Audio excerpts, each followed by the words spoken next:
Speech Nation, Sunday nights from 7 on GB News, the People's Channel, Britain's news channel.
Hello there, very good morning to you, 6 o'clock on this Monday the 15th of January. You're tuned into breakfast here on GB News with Eamonn Holmes and Isabel Webster. Good morning to you. Good morning, and here's what's leading the news this morning.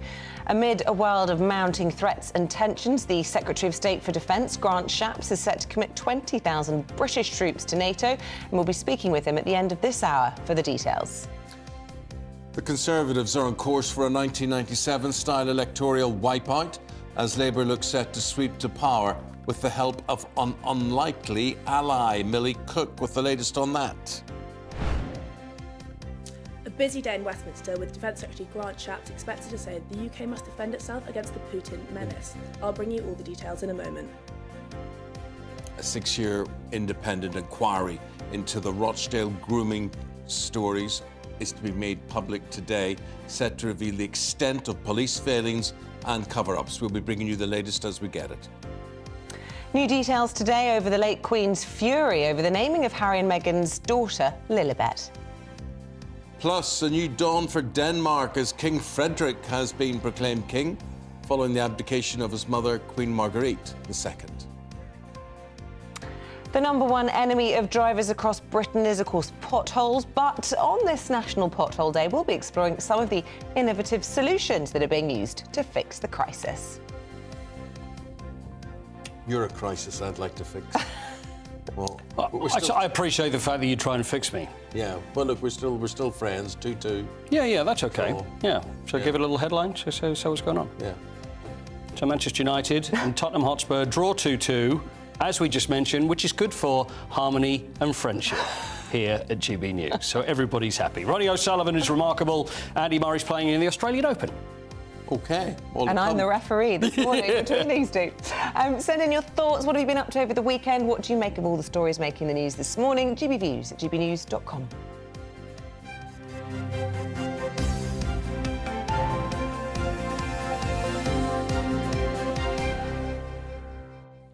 Top story is conflict continues to escalate across the world as the world seems more dangerous than ever. The war in Gaza has passed the grim milestone of 100 days. The death toll reaches more than 24,000 casualties. Well, tensions have now spilled over to other areas in the Middle East, to Lebanon, Yemen, Iran and the Red Sea.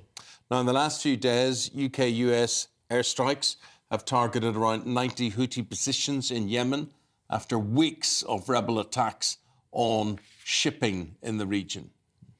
And today, the Defence Secretary, Grant Shapps, is expected to announce that Britain will send 20,000 troops to one of NATO's biggest military drills since the Cold War. Focusing on Eastern Europe, it aims to prepare for potential aggression from Russia as the war in Ukraine shows no sign of slowing. But is military aggression actually the solution, or do the protesters over the weekend have a point calling for a ceasefire? Or is it now more important than ever to invest in our military to be able to defend the world? Well, let's bring in our digital political editor, Millie Cook. Good morning to you. Look, it certainly feels as though there are threats on so many fronts. Is this Britain getting on the front foot, though, by sending out our troops to join this big NATO defence scheme? That's exactly what Grant Shapps is expected to be saying later today. He's going to be talking about how the UK will be leading its allies when it comes to defending the West. And the language he's using is expected to be very strong when it comes to global instability. We're going to see Grant Shapps talking a lot about how the world's in a new era when it comes to instability. And he's also going to point out things like the fact that there are tanks literally on Ukraine's doorstep. So it's going to be a very strong speech. And it's also been echoed by quite a few other cabinet ministers. We had David Cameron out over the weekend talking about how the red lights are flashing on the global dashboard when it comes to instability. Obviously, given the timing of the speech as well, it's no surprise that we're getting strong language from the government. Obviously, just a few days ago, we saw the government authorise strikes on Houthi rebels in Yemen, and on the same day authorise a further £2.5 billion for Ukraine in order to defend against Russian aggression. So it really is a tricky time for the world, and it's getting increasingly unstable, and that's exactly the kind of language we will be seeing from Grant Shapps this evening. And of course, we've seen a situation overnight when the Americans have intercepted a missile in the Red Sea. We've got concerns there as well. Do we think that British action, and we're going to be hearing a statement in the Commons today about that and what happened last week, is this actually making the situation any safer, or is it, as the UN have claimed, actually leading perhaps to an escalation in the region? I mean, the government is currently arguing that they themselves aren't causing the escalation, that the escalation was caused by, in Yemen, say, the Houthi rebels increasing the frequency and the intensity of their attacks on what are often civilian targets. So the government's really arguing that they are just responding to an escalation that was already happening. And David Cameron over the weekend was saying that not acting is also a policy in itself. So they would be sort of letting it continue to escalate, and they are trying to avoid that escalation by pushing back against the rebels. Yeah. Who are the Houthis anyway, Millie? The point is, why should we be even debating them? Why don't they just fire a few missiles and wipe them off the face of the planet? I mean, obviously, with anything like this, you've got to be very cautious with military intervention. But at the moment, the government's arguing that it will have a severe impact on UK trade, and it could push up oil prices because the Houthi rebels were conducting attacks on trade targets and ships in the Red Sea, which could have an extremely detrimental impact on the global economy. Millie, I'm just looking at the Daily Telegraph this morning. I have to ask you about this latest YouGov poll, which will make worrying reading for the Prime Minister. They're claiming that the Tories are facing a 1997-style wipeout, and inside listing a number of the big beasts within the party whose seats are seriously under threat, including the Defence Secretary, who we'll be speaking to a little bit later on, and the Chancellor, Jeremy Hunt. It is really not a good outcome for the Tories. The polling this morning, which is, I think it's argued it's the most extensive polling in the last 5 years, and it shows just massive wipeout for the Tories. They would lose half of the seats they won in 2019, and it shows that almost 11 cabinet ministers would be removed from their seats. So it really is, it would be a devastating outcome for the Tories. And even this morning, we've seen the response from Conservative MPs on Twitter. It's almost meltdown in the Tory party. We had Simon Clarke, a former minister, demanding that the government fix its migration policy in order to tackle this issue and to try and turn around the Tories' fortunes for the next election. We had Zach Goldsmith almost joking about the fact they removed Boris Johnson, and now they're seeing devastating polling. So within just a few hours of that poll coming out, we've already seen a sort of the party going into flux this morning, but it sort of marks no change from what we've seen in the party in recent months. The interesting thing about this, Millie, is this isn't necessarily because people believe Labour would do a fantastic job or that it's been driven by Labour popularity. This is just rubbish policies by the government and people's dissatisfaction with net zero, for instance. Yeah, very much so. There seems to be a lot of apathy towards Labour, and it doesn't seem like people are actively voting for the Labour Party, but a lot of it is around just sort of fury at how the Conservatives have handled things like migration. And that's especially, you can really see that when you look at the number of people that are considering defecting to Reform. And a lot of seats across the UK, many of these are cabinet ministers that are going to be removed from their seats if this polling is to be trusted. A lot of them will be removed by a lot of the vote share going to Reform and splitting that Conservative vote, meaning that Labour's allowed to step in and take the seat. And Millie, I was going to say that brings us on to discussing the kind of divisions within the Tory party. If reform is actually the biggest threat to Conservative success, that is why many would argue the Prime Minister has to take these rebel amendments seriously. It's returning for another hearing, another reading in the Commons, I think Wednesday this week, the Rwanda bill. Lee Anderson, actually, the deputy chairman of the party, saying, you know, he wants to see these amendments brought in and he would vote down the current bill in its current form. I mean, how on earth do you win an election with these kinds of factions? I know the splits in the Conservative Party right now are extremely deep, and we've got almost 60 MPs saying they'd back rebel amendments on the right, which would toughen up the Rwanda legislation.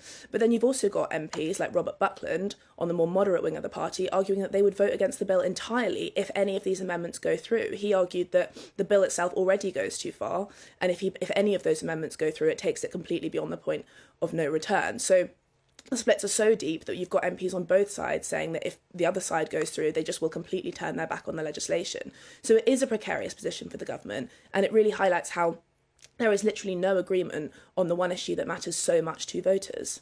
OK, Millie, thank you very much indeed. Thank you for bringing us up to date with the political situation. Your views welcome as per usual. Now, this absolutely disgusting paedophile situation, paedophile grooming gangs in Rochdale, we're talking about particularly here.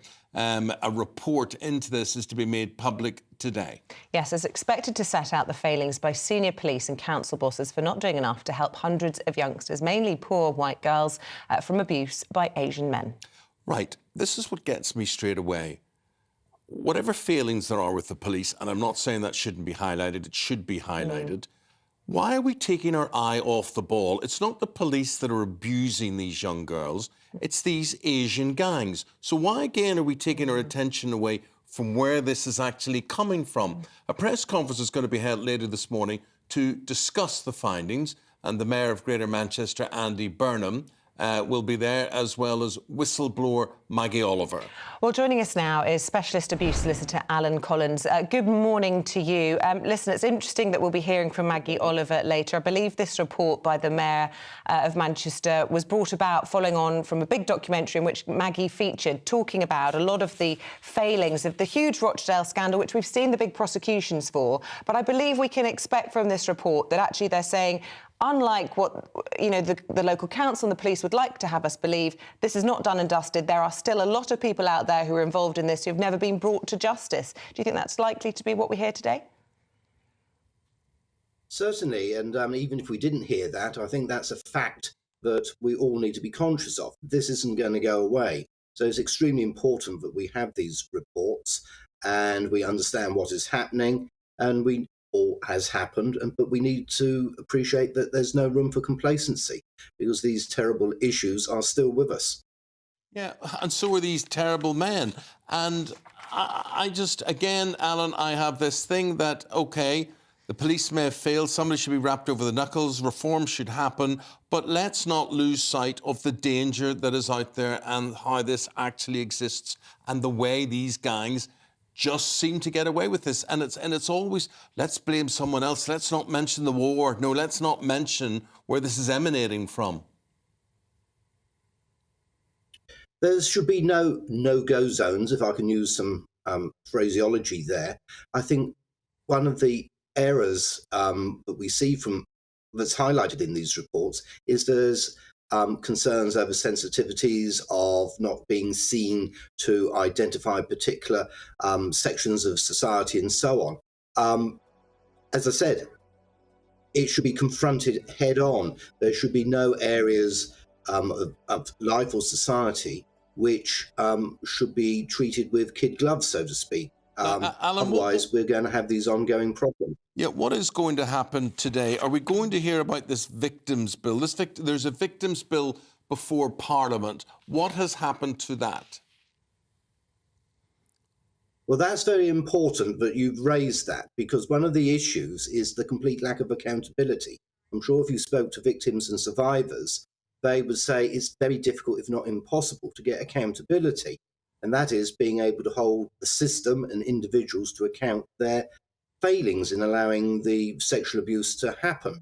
And the victims bill in Parliament, which is designed to give victims and survivors a greater say in the criminal justice process, which is great, is, in my opinion, undermined by an express provision that's made in the bill by the politicians to exclude accountability. In other words, the politicians are saying, in my opinion, we're giving you these rights, but on the other hand, if these rights are not observed, don't come to us. And that is completely wrong, in my opinion, because we've seen here, and maybe we look back to last week, the post office scandal, there's a complete lack of accountability in the system for those who need to get justice and to achieve that accountability. That is a major failing in respect of all of this, is the complete lack of an ability to hold to account those responsible for child protection when it goes wrong. Well, especially, you're right, when the victims are children as well, those protections need to be even stronger. Thank you very much for talking to us, Alan Collins, partner at Hugh James Solicitors. The time, 40 minutes past 6 o'clock. If you've just joined us, a reminder of the top stories. Well, amid a world of mounting threats and tensions, the Defence Secretary Grant Shapps is set to commit 20,000 British troops to NATO, and we'll be speaking to him at the end of the hour for more details. Also in the news this morning, 6 people have been arrested on suspicion of a plot to disrupt the London Stock Exchange. It's alleged that activists from the Palestine Action Group were intending to target the stock exchange this morning. Yesterday, officers arrested a 31-year-old man in Liverpool on suspicion of conspiracy to cause criminal damage. A further 5 people, all believed to be part of the same plot, have also been arrested.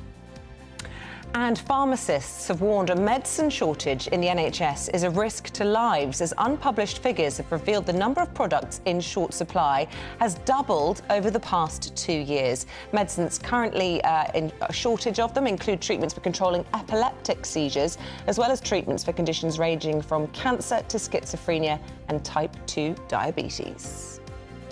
Snow and ice warnings have been extended across the country as an Arctic blast is due to blow in. The new warnings cover the whole of Scotland, as well as parts of Wales and England, including Newcastle and Manchester. Freezing temperatures are forecast to move further south over the course of the week. You have been warned.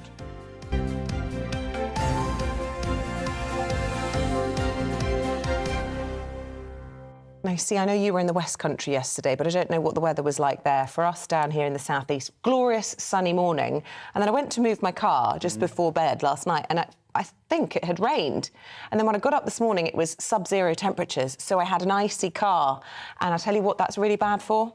What? Well, not specifically on the car, but potholes, this icy weather. And I was driving in this morning and I was just thinking, God, as if the pothole situation couldn't get any worse. Yes. Here we are. Well, heat and cold for potholes. That delivers all of it. How bad is the situation? OK, let's find out with this report. Potholes can cause a huge headache for motorists, damage to vehicles and a dent in the wallet. According to campaign group Pothole Partnership, damage to vehicles last year cost almost £500 million. While the AA reveals it dealt with 632,000 pothole-related incidents in 2023. I just feel that they're not filled in quick enough. They're a danger. They ruin the tyres on the cars, basically. Loads of them around at the moment. Obviously damages the car, which is then another added cost for me when I'm driving, kind of thing. But yeah, they need to be filled up. I think they're not getting done that quickly. Like one of my friends, his tyres was popped by a pothole. So I know some drivers, it can be a bane to them. They're hazardous, and also if you're driving at night you can't see them, so you know, untold damage to your car without any comeback, because you can't go back to the council and say, you know, your pothole caused this damage to my car, will you contribute towards the repair cost? So yeah, there's something that's overlooked and should be dealt with. But scientists behind a new robot that uses AI technology hope it will signal the end of potholes, or at least not so many of them. The autonomous robot, developed by tech company Robotized and academics at the University of Liverpool, is being trialled with Hertfordshire County Council. It's autonomous and it uses AI to identify faults. And picture the scene, a crew turns up, close to the road to do a major repair. they trailered this vehicle or this unit in, they'll let it go, and it will drive around the closed road on its own. It will actually identify faults in the road and fix them there and then. And what it will do, it will fix small faults before they become large potholes, which is the biggest problem we have. This technology could change the way potholes are tackled across the world. But it's been tested in a lab conditions and quite successfully, and within a month or so we expect to actually give it a live situation in a residential street in Hertfordshire. We'll obviously have problems, technical problems, tweaks needed. When this is going to actually go into production, I could not say. In just a few weeks' time, the anti-pothole robot will be hitting the roads of Hertfordshire, hopefully paving a smoother way for road users. Lisa Hartle, GB News, Hertfordshire. Thank you, Lisa. President of the Automobile Association, Edmund King. We say good morning to you, Edmund. I was about to give up there, Edmund. I was about to say to you, we're not in control of this. We're never going to be in control. And then technology may well provide the answer. That's where we've got to put our faith, isn't it? Well, I think it is, because I think we all know as drivers, cyclists, motorcyclists, that potholes can be the absolute bane of our lives. And the problem is, it isn't just a question of patching them up. We need kind of longer term innovation. And some innovation, we heard of some innovation there, but there is innovation out there. There is technology out there. There is an extremely good machine that's currently being used called the Pothole Pro. And it's a big 3-in-1 digger, and it actually can fill in a pothole in just 8 minutes. And what it does, the beauty of it, it scopes it up the road, it clears the road, and then it fills the pothole. But it actually leads to a more permanent fix. And this is the problem, because in many areas, we just have this patchwork approach. The council will come along, they'll put a bit of tarmac into the hole, and then that hole will reappear a month later. So we do need innovation like this Pothole Pro that leads to a more permanent situation. You know, as it said in the report, we've estimated that it is actually costing drivers almost £500 million last year due to punctures, damaged wheels, alloys, suspension, steering. And obviously for those on two wheels, whether cyclists or motorcyclists, it can actually be fatal. There have been 5 deaths over the last 5 years as a direct result of potholes. Well, you know, on this programme, on all news programmes, we focus so much on the problems. It's always a joy when we find a story where we can talk about some of the solutions and all this. What's the catch? I mean, is it hugely expensive to come up with this sort of instant quick fix for potholes? Well, the Pothole Pro, this large 3-in-1 machine, does cost about £200,000, but it can be leased by local authorities. And it is being tried in Hertfordshire, in Scotland, in Kent. So some local authorities have got it. But because it can actually fill in a 16-metre square area 6 times more quickly than a regular crew, then actually it can be cost effective. The government, you know, to their credit, have actually committed more money for road maintenance. Some £8.3 billion as a result of HS2 is going to go into local road maintenance. However, what we've said at this Pothole Partnership today is that the government should speed up that investment, because that investment's over an 11-year period, and a lot of the investment is towards the tail end of that 11 years. So we've written to government today as part of this partnership with British Cycling, with the National Motorcyclist Council and JCB, the road repairer, and we've actually said to government, speed that up and invest it in this technology that can lead to more permanent solutions. I think we all know, and your viewers will know, that potholes are the #1 issue for all road users. We did a recent poll and 96% said potholes are the biggest problem. Now, drivers pay a lot in motoring taxation, whether fuel duty or vehicle excise duty. And what we're saying is that money, or a greater proportion, should be ring-fenced, used on the roads, but also used with innovation so that we get more of a permanent fix. Hear, hear. Edmund King. Edmund's the president of the AA, the Automobile Association. Thank you very much. Thank you. Right, let's get an update on the weather with Jonathan Vautry this morning. Hello there, good morning to you. I'm Jonathan Vautry here with your GB News weather forecast provided by the Met Office.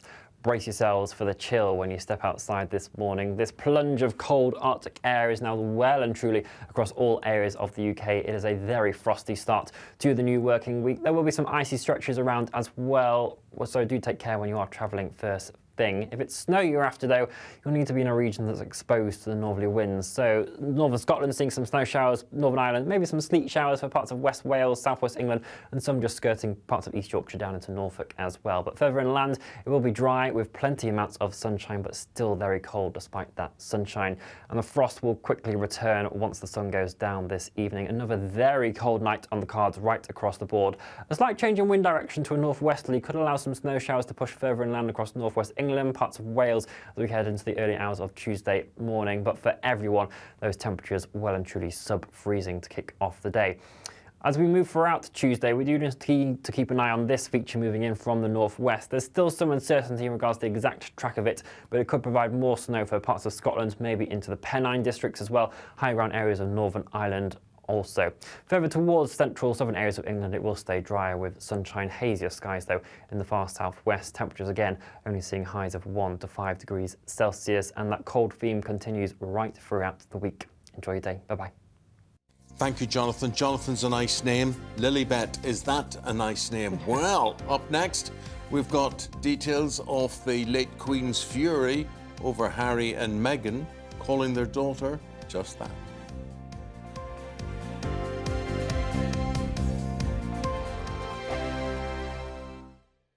Good afternoon, Britain. Good afternoon, Britain. Join us, Tom and Emily, To find out what's happening in the heart of Westminster. and why it matters to you. Weekdays from midday, we bring you the most compelling stories from across the United Kingdom. And from your doorstep to our inbox. That's right, we want to hear from you. GB News, Britain's news channel. In the GB Newsroom, we bring you the news as it happens. With our team of dedicated journalists across the UK, we're ready to give you accurate reporting every day. When the news breaks, we'll be there with bulletins on GB News, the People's Channel, Britain's news channel.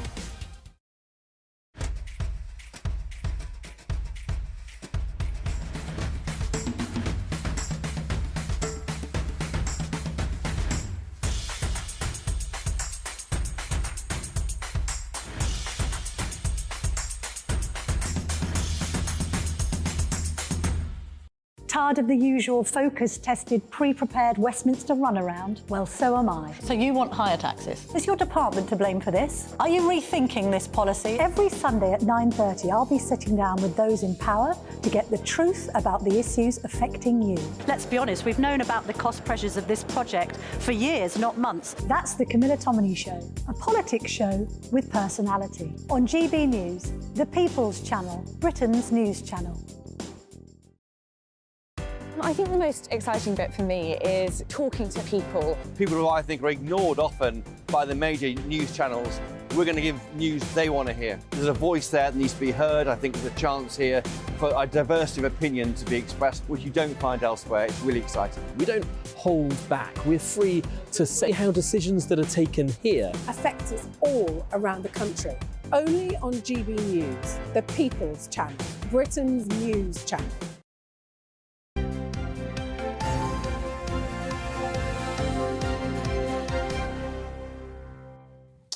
Right, so over the weekend, a lot of royal news coming out. Details have emerged that the late Queen was not impressed by Prince Harry and Meghan calling their daughter Lilibet. Yeah, and indeed claiming that she had given them her blessing for it. One aide said it was the angriest they had ever seen the late Queen. Gosh, well, let's bring in a man who I've never seen angry, Michael Cole, but I'm just wondering, is he a bit enraged by this? This is what's the source for this, and what credence do you give this story, Michael? Good morning, Eamonn. Good morning, Isabel. I think this is another one of those cases where recollections may vary. I think it's worth saying that Lilibet was a nickname used strictly within the family for the Queen, because as a child she was unable to say her own name, Elizabeth, and it came out as Lilibet, and that was used by her parents and her sister Margaret, and later by her husband Prince Philip. But it was strictly within the family. Now, what Prince Harry says is that he and his wife Meghan decided their daughter should be called Lilibet, and then he, Prince Harry, in a phone call spoke to the Queen about this. When the BBC suggested, strongly stated in fact, that royal permission or approval had not been given, Prince Harry then threatened libel action against the BBC, which never went any further.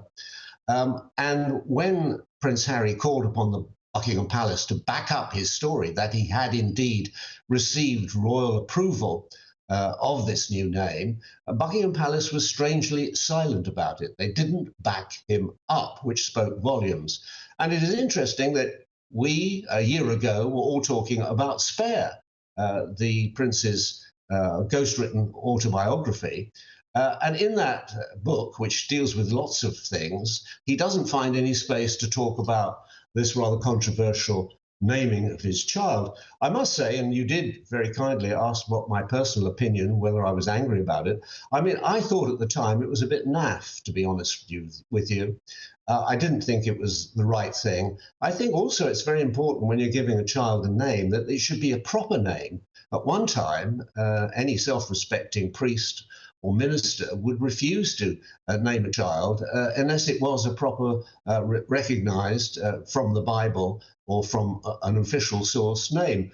And Lilibet is a nickname. It is not a recognised name. So I thought, although I didn't say so out loud because you want to be kind about newborn babies, that they were perhaps burdening them, their new baby daughter, with something that she didn't need. Why not? If they wanted to pay tribute to Her Majesty the Queen, use the name Elizabeth. It has many, many variations as nicknames, from Betty to Bessie to goodness knows what, probably almost as many variations as the name Catherine.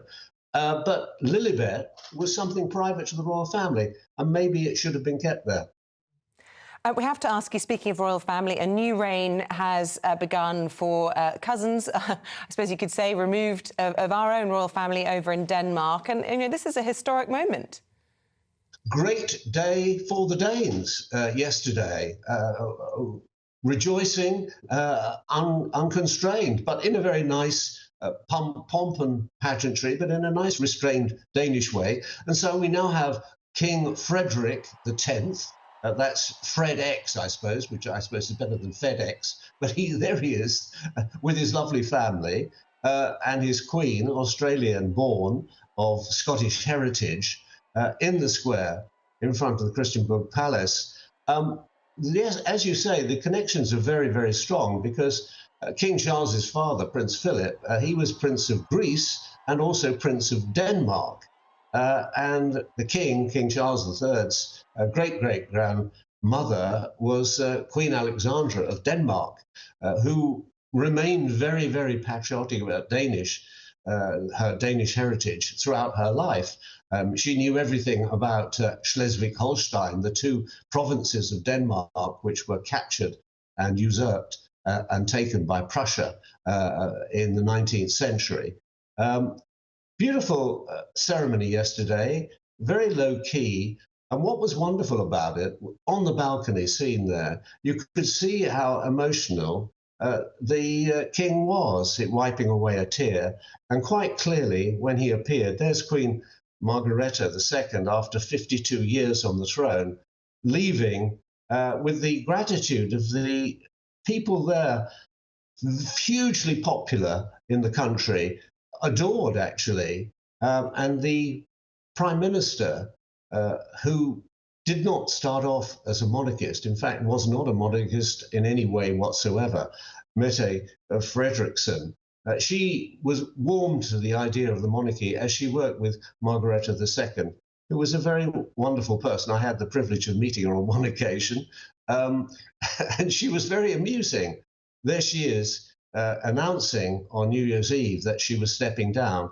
She was 83 and she'd had back problems, but she's not going away, because when King Frederick the 10th is out of the country, she will be a regent. That was her late husband, Henri, who was a French diplomat. And the Queen told me a wonderful story. When I was the Director of Public Affairs at Harrods, we had a Danish promotion and she came to open it. And I had to meet her. And I had to say to her the first thing to a reigning queen, I said, "I'm sorry, Your Majesty, you may not smoke within the store," because she was a chain smoker.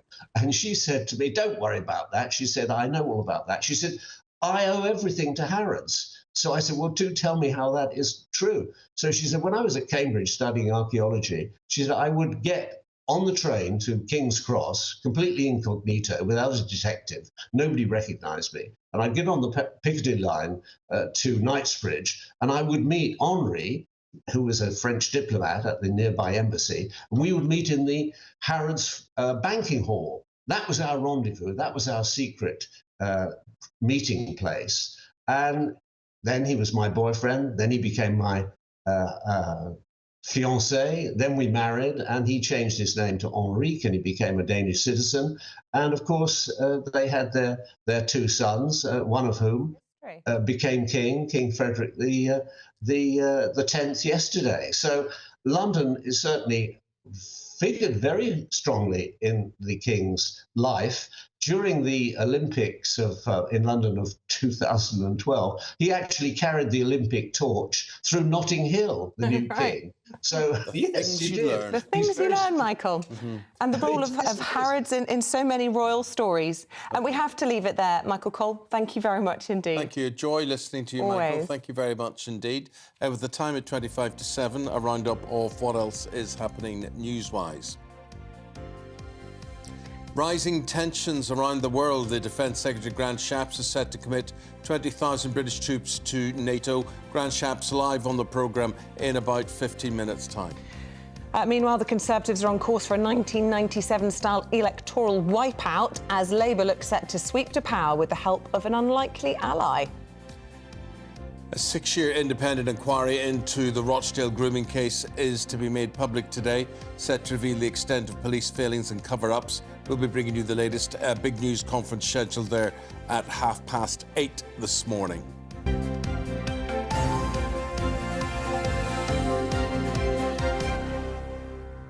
Wise, it was a score draw between Manchester United and Tottenham yesterday. United, my team, Spurs, Paul's team. Did you feel robbed, or what did you feel? I feel okay. I feel happy to come into work this morning because I was dreading it one way or the other. So I think I'm happy with the draw. What about you? You had a weakened team, hadn't you? With the weakened team, not only injuries but also sickness as well. Yeah. And you know what? 3 Danes playing in the game yesterday. We're talking about Denmark. See, they were busy. Højlund, Højbjerg and Christian Eriksen.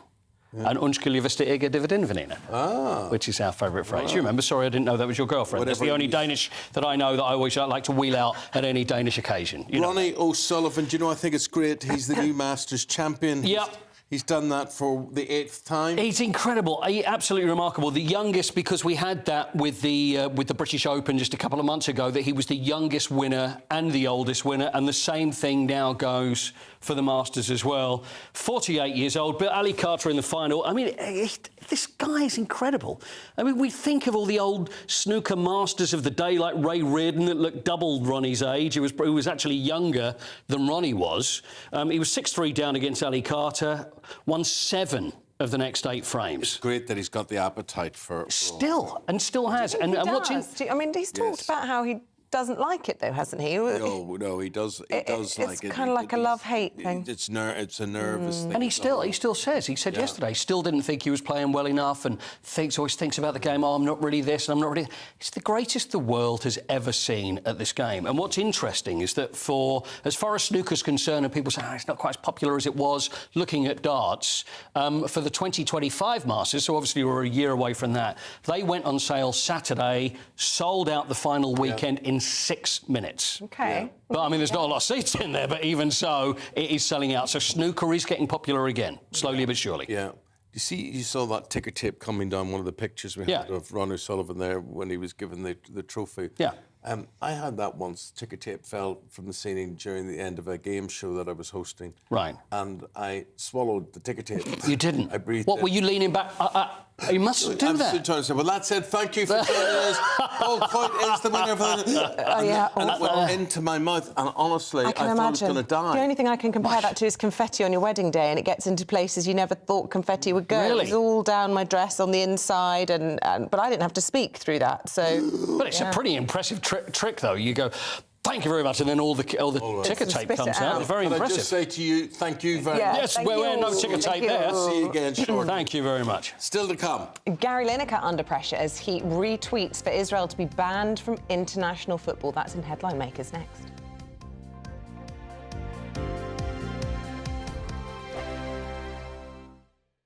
Big news, big debates, big opinion. Patrick Christie's Tonight is the week's biggest show. Every weekday, 9 to 11 p.m, we've got the inside track on the day's top stories. There'll be sharp takes you won't get anywhere else. We will set the news agenda, not just follow it, and I want to bring you along for the ride. Whatever it is, we'll have our finger on the pulse. It's news, but it's this close to entertainment. Patrick Christie's Tonight, 9 to 11 p.m, only on GB News, the People's Channel, Britain's news channel. Wake up to the headlines with Headliners every morning at 5 a.m. We treat you to the day's biggest stories before anyone else, 7 days a week. You can catch up on everything you need to know before you've even had your kippers. Headliners every morning at 5 a.m, only on GB News, the People's Channel, Britain's news channel. I'm Michelle Dewberry, and I'm not here to tell you what to think. I'd much rather hear what you have to say. So, send in your opinions to gbviews@gbnews.com. Keep them clean, and you never know, I might read them out. With my panel here on Jubes & Co, we debate, we get stuck into the issues of the day on a show where all views are welcome, especially yours. GB News, the People's Channel, Britain's news channel.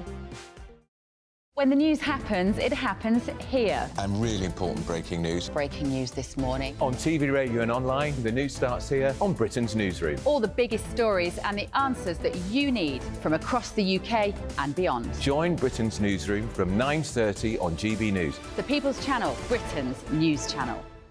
Now then, Lee Anderson here. Join me on GB News on my show, The Real World, every Friday at 7 p.m. I'm not eating bloody cat. Are you delicious. mental? Open your mouth. OK, here comes a train. Reminds me of the scene in Singing in the Rain. Adam, is that a good one? Whoa! Join me at 7 on GB News, Britain's news channel.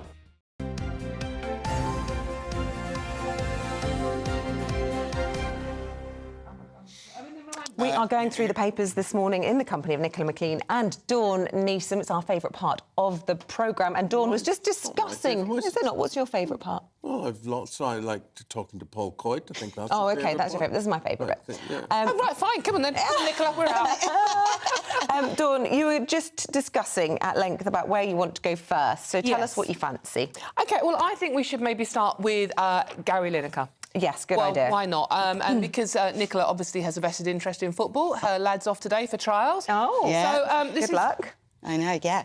So, yeah, Gary Lineker, again, has put himself in a position by getting involved in political tweets. So he has retweeted for Israel to be punished by the FA with the ongoing conflict in the Middle East. People are calling for the BBC to punish him. It's a really tricky one, isn't it? Because, you know, it's his Twitter.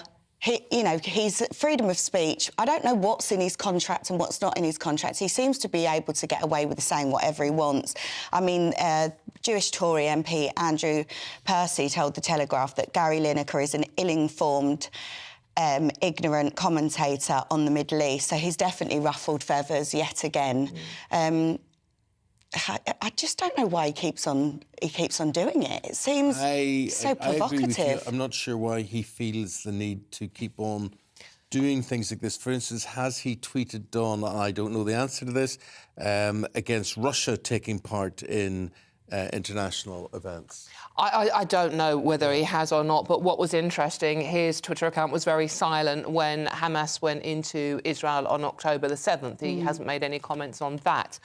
Look, this is between Gary Lineker and the BBC. Like Nicola, I'm not exactly sure what his agreement with the BBC is, but it seems to be you can't make political comments, and it applies to people like Carol Vorderman, but Gary Lineker seems to get away with it. And the thing is, this is about football as well. He's a football broadcaster and very good at it as well, but this actually involves football, so it is an influential area for him. And the hypocrisy annoys me as well. I mean, this is the Gary Lineker that went to Qatar for the championship, where 6,000 people died building those stadiums. And, you know, he has no problem taking the money from a regime where human rights issues are not great. Women, gay people, the literal slaves building the stadiums. He has no problem with that, but he feels OK criticising Israel. It's just the hypocrisy of what he comes out with and why he's very vocal on some areas, anti-Israel, and yet, you know, when Hamas did what they did, there was silence. Yeah, I mean, I think it will be fascinating to see how the BBC approach this, because, as you say, this is a first in the sense that in the past it used to be, well, look, I'm a sports presenter, I'm talking about politics, and this time he's actually talking about politics and the games, and whether or not that will in some way be a conflict of interest, I think is a dilemma for the BBC. I think. And he's very high earning, isn't he, for them? Very, 1.3 million. And you have to ask yourself, Isabel, is it getting to the stage now where he's bringing the BBC into disrepute, is affecting the reputation of the BBC?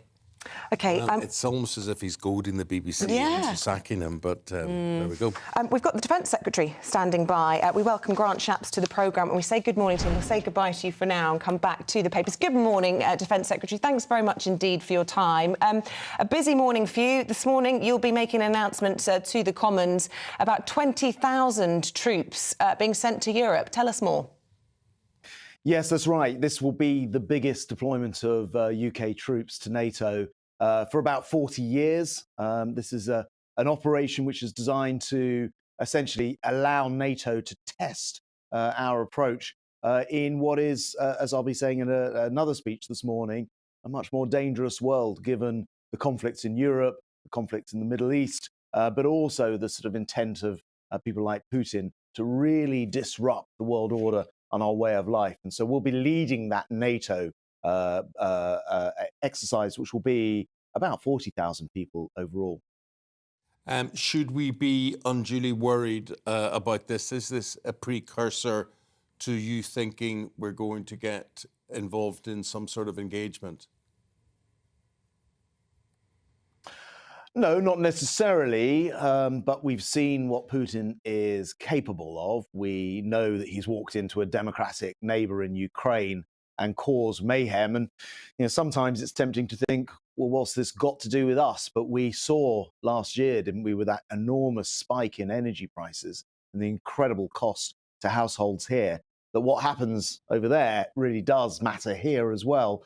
And we know that Putin has the intent. So this very large military exercise involving 30 countries, 31, because it involves Sweden, who are not yet in NATO, is designed to make sure that we are ready and that we have tested our approach to anything that Putin might throw our way or anyone else in the future. There are concerns there about the state of our troops, are there not? I believe there was a Sunday Times Freedom of Information request that went in, which revealed that 3 in 10 troops from the armed forces are not fully fit for combat. Numbers of them injured. And, you know, we've seen fewer of them than ever before. Sending 20,000 into Europe, does that leave us in a precarious position? No, it doesn't.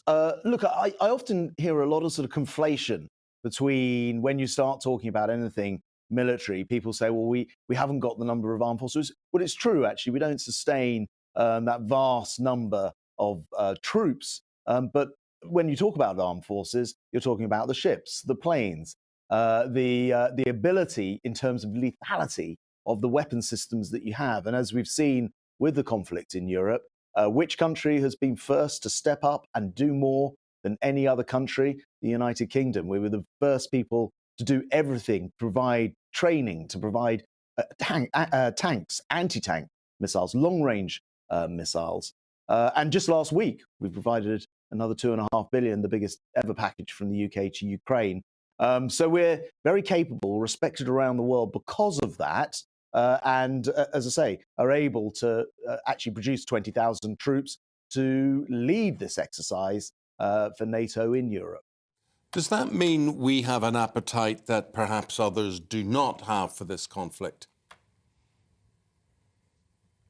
Well, I wouldn't say for this conflict. I would say that when it comes to it, our phenomenally dedicated, brave men and women in our armed forces are always the first to step up. It's one thing to have a military or even talk about the size of a military. And by the way, we're spending over £50 billion, which is a record in terms of the amount of money that we're spending on our own defence.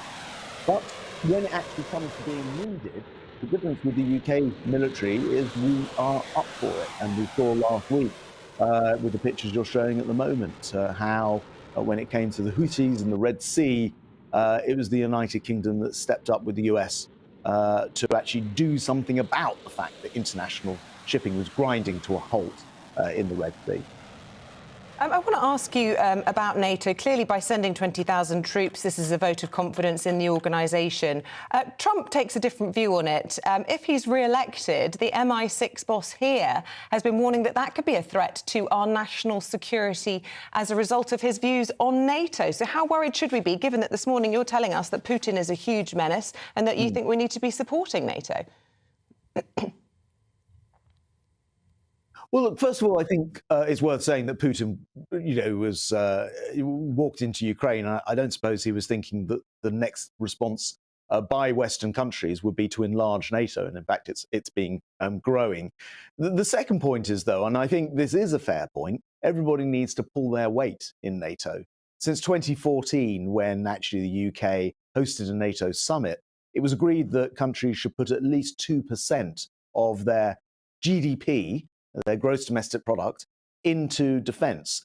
So NATO countries should all be contributing. And I think it is true to say there's been concern over the years that not everyone has been pulling their weight. This country does. We're one of, I think, 7 NATO countries that does do 2% and more. But of course, the pressure needs to be spread. And I think, and this is what I'll be saying in the speech later, people are starting to realise the world is a dangerous place right now. There are a lot of malign actors, and we're seeing how both states and non-state actors are combining, and that is causing real problems around the world. That means we do need to invest in defence, and that means we need to do our part. We do. The United Kingdom does. We want to make sure that all of our partners do put in at least that 2%. If you'll forgive me, that is a very good politician's answer, though. My question was, is Donald Trump, if he's re-elected, going to make it less safe in Europe, as the MI6 boss is claiming? Well, I mean, the point I was trying to make was directly to your question, which is, if you recall, Trump was fed up that, as he saw it, the United States was putting a lot of money in, but other countries weren't pulling their weight. And I think that was what lay at the heart of this. And as I say, not getting involved in other countries' politics, that's up to them. But I do think it is true and correct that the whole world, the whole of NATO world, so that's 30 countries, need to pull our individual weights. The United Kingdom does, and I want to see other countries do the same. Secretary of State, politics is always a dangerous place as well. We're seeing this survey in the Daily Telegraph today, which talks about Conservatives facing a 1997-style wipeout. And you, my friend, would be included in that when they look at seats that are dangerous or precarious.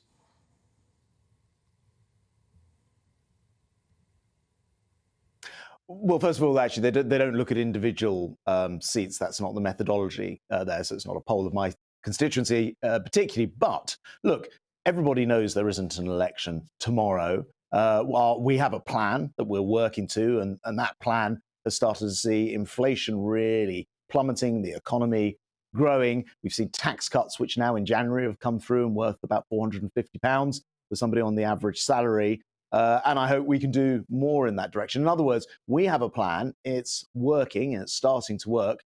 We'd be going right back to square one if we got Keir Starmer and Labour in. Now, you're right. Here's a poll that says that if the election was today, then here's a projected outcome. The election isn't today or tomorrow, and there's time for people, I hope, to enjoy the benefits of the really difficult, tough decisions that we've had to make. It's easy to be the opposition and sit on the sidelines and snipe. We actually have to make those decisions day to day, and I think we'll start to see the benefits of that coming through to families in this country. Well, what this poll has identified is the significant threat that reform poses to the Conservatives, and specifically 96 possible Tory losses.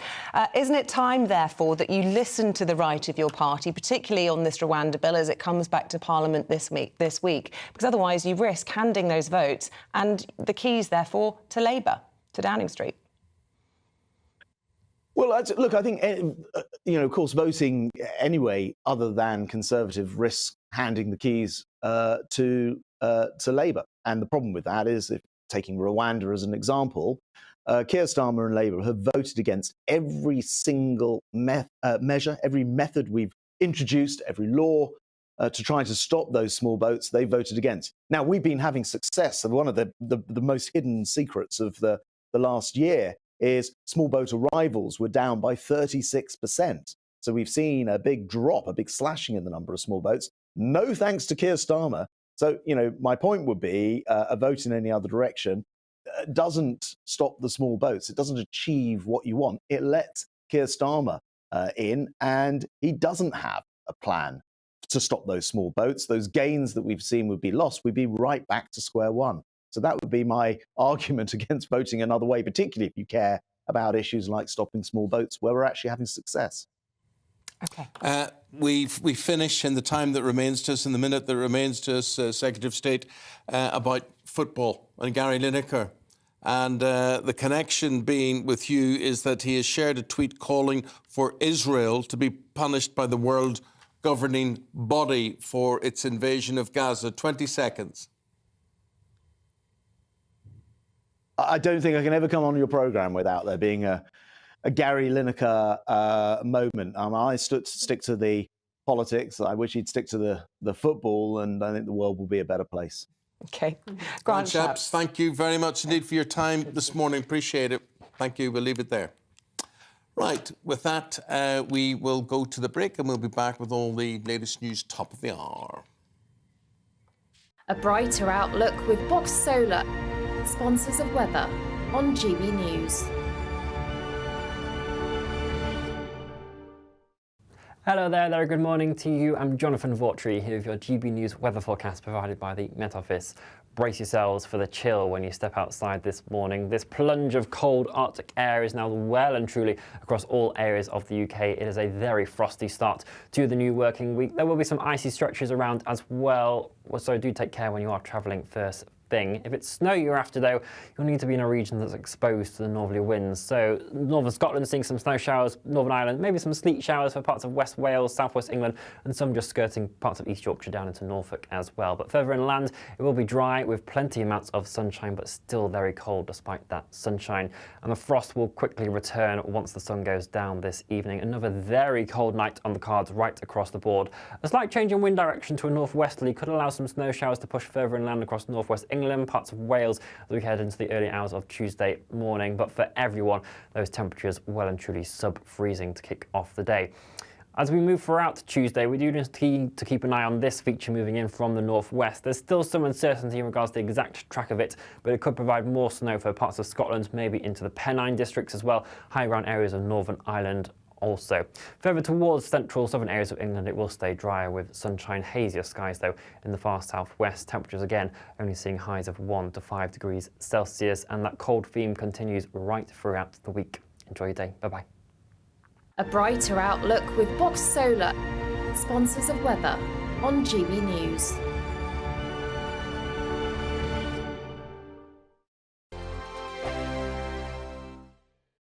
Good afternoon, Britain. Good afternoon, Britain. Join us, Tom and Emily, To find out what's happening in the heart of Westminster. and why it matters to you.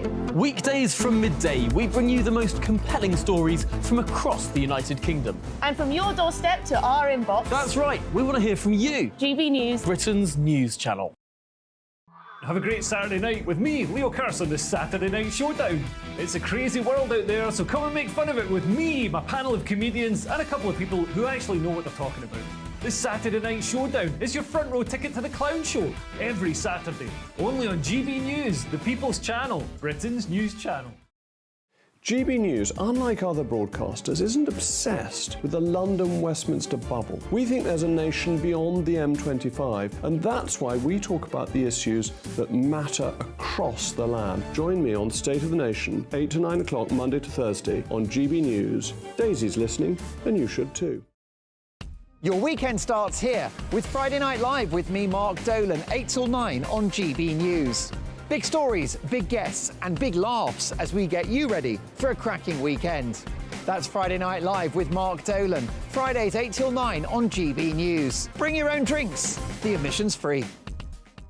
In the GB Newsroom, we bring you the news as it happens. With our team of dedicated journalists across the UK, we're ready to give you accurate reporting every day. When the news breaks, we'll be there with bulletins on GB News, the People's Channel, Britain's news channel. Wake up to the headlines with headliners every morning at 5 a.m. We treat you to the day's biggest stories before anyone else, 7 days a week. You can catch up on everything you need to know before you've even had your kippers. Headliners every morning at 5 a.m. only on GB News, the People's Channel, Britain's news channel.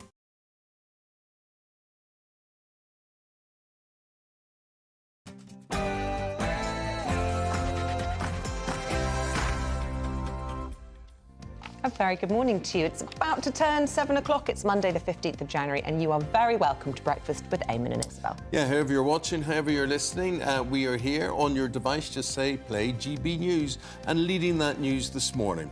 With rising tensions around the world, the Defence Secretary has just told us on this programme that he's set to commit 20,000 British troops to NATO. This will be the biggest deployment of UK troops to NATO for about 40 years.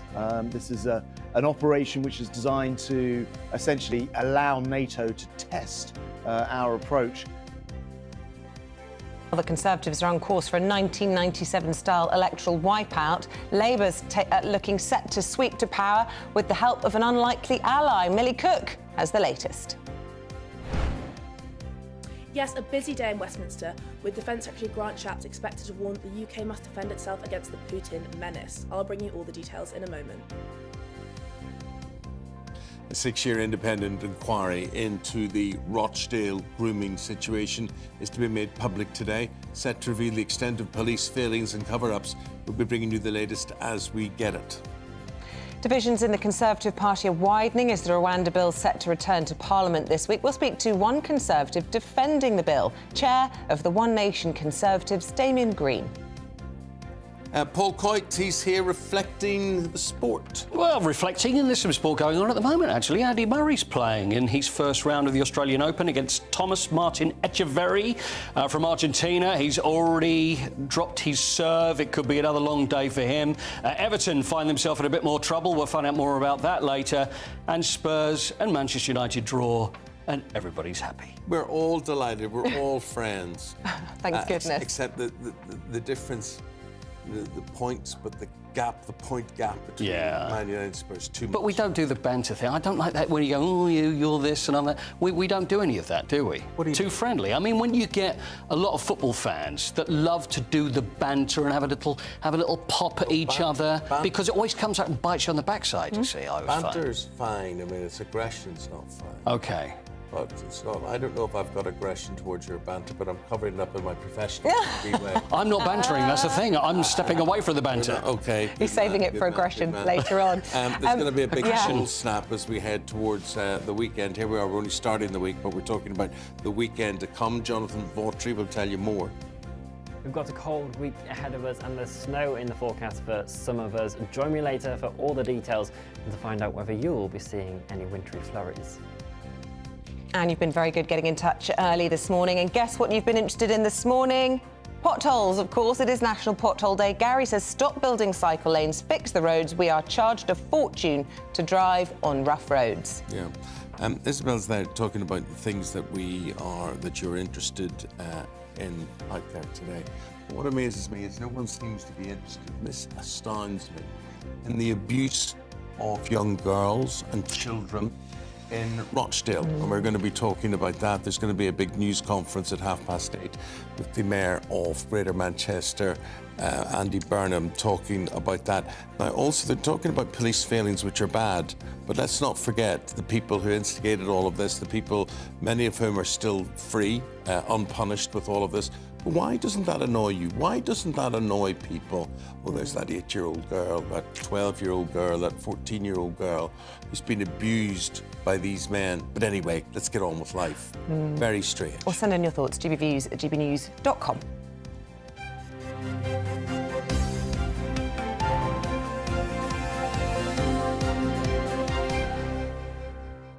Well, to our top story this morning, tensions continue to rise in the Middle East and war still raging in Ukraine.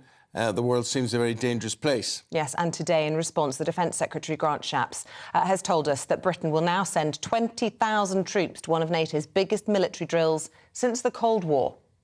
Focusing on Eastern Europe, it aims to prepare for potential aggression from Russia as the war in Ukraine shows no sign of slowing up.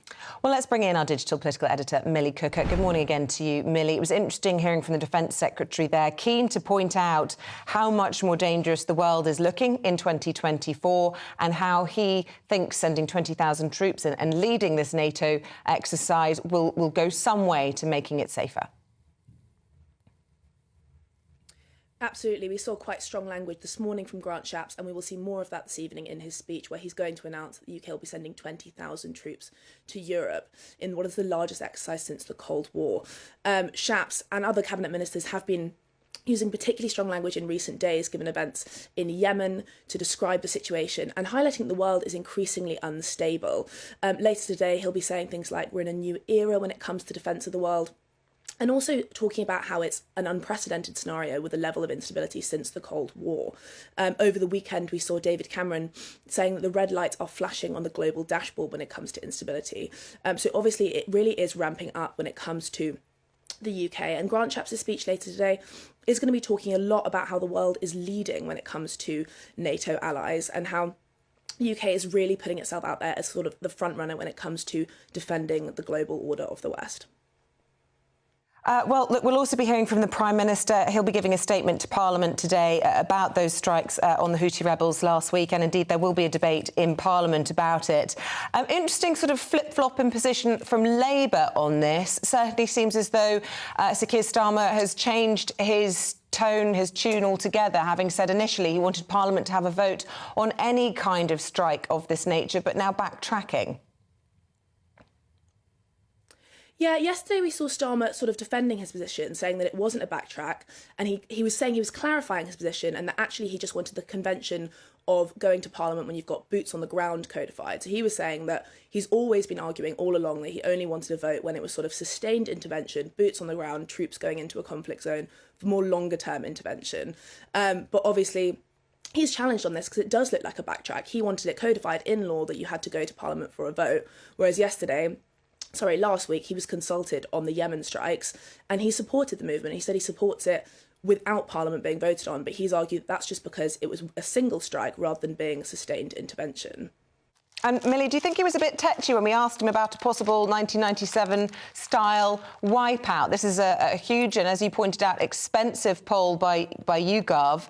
And we asked him about his seat specifically. I mean, he's certainly been highlighted in the Telegraph in a big double-page spread as being vulnerable. And this poll pointing to reform as being possibly the biggest challenge to the Conservatives in the next election. Absolutely. I mean, he was keen to stress that the election will not be taking place tomorrow, unsurprisingly, because obviously the polling is based on current stats.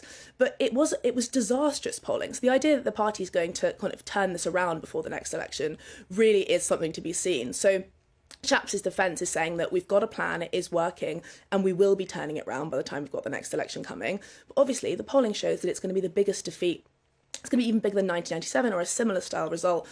So it's massive polling, and it's unsurprising that the Tory leadership is quite uncomfortable with such results. Thank you, Millie. The time's 7 minutes past 7 o'clock on this Monday morning. Snow is on the way this morning as the Met Office issues another yellow warning for snow and ice. When I say it's on its way this morning, I'm not sure that's actually true. Might be in some parts of the country. Parts of Scotland and Northern Ireland could be blanketed. The temperature will drop below zero for much of the country today. Let's go to John Hammond on this one. John, when, where and why? Always got his woolies on. Well, I have got my woolies on, and yeah, you may be forced to wear that Christmas jumper which your mother lovingly knitted for you. It gets bad later on this week. It's going to be that cold.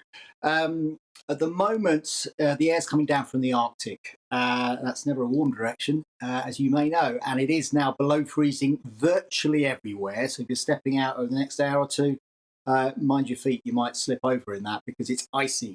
Now, snowfall is restricted at the moment to the north of Scotland, parts of Northern Ireland, just fringing into the east coast of England, and one or two flurries drifting down out of Liverpool Bay into the West Midlands. So on social media, you'll see some pictures of snow, no doubt, taking place in some places. But I must stress, most of us are not snowy at the moment. Most of us are just frosty. And that's the way it'll stay through today. Crisp, sunny, freezing cold. Temperatures across the country will barely get above freezing today. I think the fun starts really as we go into tomorrow in terms of more widespread snow, and that's going to affect initially parts of Northern Ireland. Scotland's going to get a blanket of snow across Glasgow, Edinburgh through tomorrow. That will be disruptive, and that's going to push into northern England through the day as well. So it's these more northern areas which are going to get quite a lot of snow, I think, over the next 24, 36 hours. Some of that will extend southwards. I must stress, though, that there had been the chance that southern counties were going to see snow through the midweek period. That ain't likely now. So if you're dreaming of some of the white stuff across the south, you might be disappointed. There might be the odd flurry, but for most of us, no snow through this week. But in terms of temperatures, I think once that snow has fallen, snow does a funny old thing, you know. Once it's fallen on the ground, it prevents heat from coming up from the ground. So for really, really low temperatures overnight, you need a blanket of snow. And I think the coldest night this week will be on Wednesday night, where some places where we've got snow cover across parts of northern England, North Wales, Northern Ireland, Scotland could get as low as -15, possibly even -20 degrees. Now that's near record level in some places. So that's one to watch. Wednesday night into Thursday morning, some remarkably low temperatures. How long is this cold spell going to last? Through to the end of the week. The charts for next weekend look mild, wet and windy. So if you like the cold weather, I'm afraid you've got to make the most of it. It's not going to last all that long. If you don't like the cold weather, and I know that goes for many of us, the good news is it's not going to last for weeks and weeks. It'll be all over come this weekend. What if you don't like either? Just bring on the summer is what I say. You'll have to move. Move to another country. Well, that's a good point. Look, this isn't an academic question, but it's just an observation because we get up so early in the morning. I'm slightly obsessed with what temperature it is and will I have to scrape ice off the windscreen and all that jazz. This morning it was -2, which is the coldest it's been at 3 in the morning as we've been coming in over the last week. We've had some cold temperatures, and yet I didn't have to scrape any ice off. And yet last week it was around 2-3 degrees, and I had a full job of getting the ice off the windscreen. So could you explain to me why that is? Is it something to do with the wind or the cloud cover? I was bamboozled by that this morning. It's Isabel, it's down to how much moisture there is in the air. Now, when you get air coming down from the North Pole, from the Arctic, it is inherently quite dry air. And so it doesn't have any moisture in it, which is why your windscreen will not be icy this morning. What moisture there is near the coast, which is why the areas exposed to the coast are getting these snow showers, because the wind blows over the sea, picks up moisture and dumps it as snow across the north of Scotland. Coastal areas seeing quite a bit of snow in the north today, but further inland, pristine blue skies, very dry air, very cold air, but many of us won't be scraping the windscreen this morning. Cheers. Keep warm, wrap up. just talking about clothes and fashion and things. So we hit these cold spells and everybody wears dark clothes, black, blue. Yeah. I'm as guilty as anyone else. But it is a problem actually getting a bit of colour, because today is it called Blue Monday? Oh, yeah. Today, when we're all depressed, and wearing dark clothes doesn't really do much to cheer people up in that. I think so. I think so. But what are you doing to cheer yourself up on this Blue Monday? Well, lots of people are booking foreign holidays, but should they be taxed to save the environment? We'll be debating that next.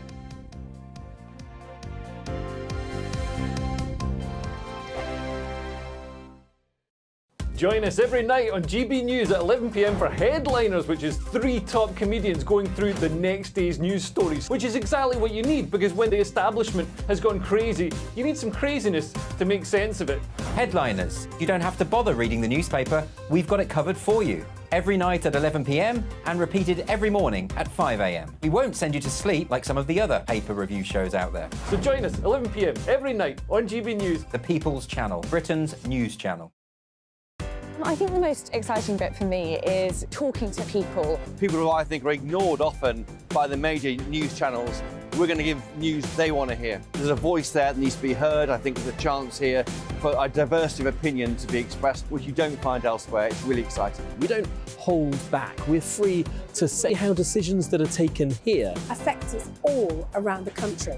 Only on GB News, the People's Channel, Britain's news channel. I'm Michelle Dewberry, and I'm not here to tell you what to think. I'd much rather hear what you have to say. So send in your opinions to gbviews@gbnews.com. Keep them clean, and you never know, I might read them out. With my panel here on Jubes & Co, we debate, we get stuck into the issues of the day on a show where all views are welcome, especially yours. GB News, the People's Channel, Britain's news channel. In the GB Newsroom, we bring you the news as it happens. With our team of dedicated journalists across the UK, we're ready to give you accurate reporting every day. When the news breaks, we'll be there with bulletins on GB News, the People's Channel, Britain's news channel. Your weekend starts here with Friday Night Live with me, Mark Dolan, 8 till 9 on GB News. Big stories, big guests and big laughs as we get you ready for a cracking weekend. That's Friday Night Live with Mark Dolan. Fridays 8 till 9 on GB News. Bring your own drinks. The admission's free. Good afternoon, Britain. Good afternoon, Britain. Join us, Tom and Emily, To find out what's happening in the heart of Westminster. and why it matters to you. Weekdays from midday, we bring you the most compelling stories from across the United Kingdom. And from your doorstep to our inbox. That's right, we want to hear from you. GB News, Britain's news channel. Big news, big debates, big opinion. Patrick Christie's Tonight is the week's biggest show. Every weekday, 9 to 11 p.m, we've got the inside track on the day's top stories. There'll be sharp takes you won't get anywhere else. We will set the news agenda, not just follow it, and I want to bring you along for the ride. Whatever it is, we'll have our finger on the pulse. It's news, but it's this close to entertainment. Patrick Christie's Tonight, 9 to 11 p.m, only on GB News, the People's Channel, Britain's news channel. GB News is Britain's news channel, and now you can support it. All you have to do is scan that QR code that's up on your screen right now, or you can go to gbnews.com/support and become a GB News member. You'll have fantastic benefits. We're also going to organise special events where you as GB News members can meet the presenters, the on-screen faces. Scan the QR code or go to gbnews.com/support. Thank you so much. The 15th of January, also known as Blue Monday, and also one of the most popular days of the year to book a summer holiday. But what if your well-earned foreign trip suddenly became taxed? That as well. Everything else is taxed. Why not? An advisor for Ed Miliband, Shadow Secretary of State for Climate Change, has called for taxes on those who fly abroad.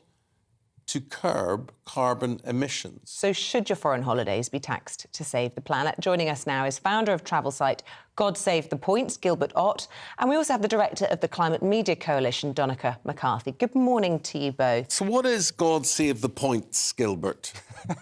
It's a website centred around earning rewards so that people can travel in the most democratic and fair way. But without paying any extra tax? Well, I think they're already taxed individually, and adding an extra tax to something we all highly value personally seems okay. a bit... Donica, people, you will know, they cherish their holidays. It's like it's absolute sacrosanct to them. If they can afford to do it, they will do it more than once.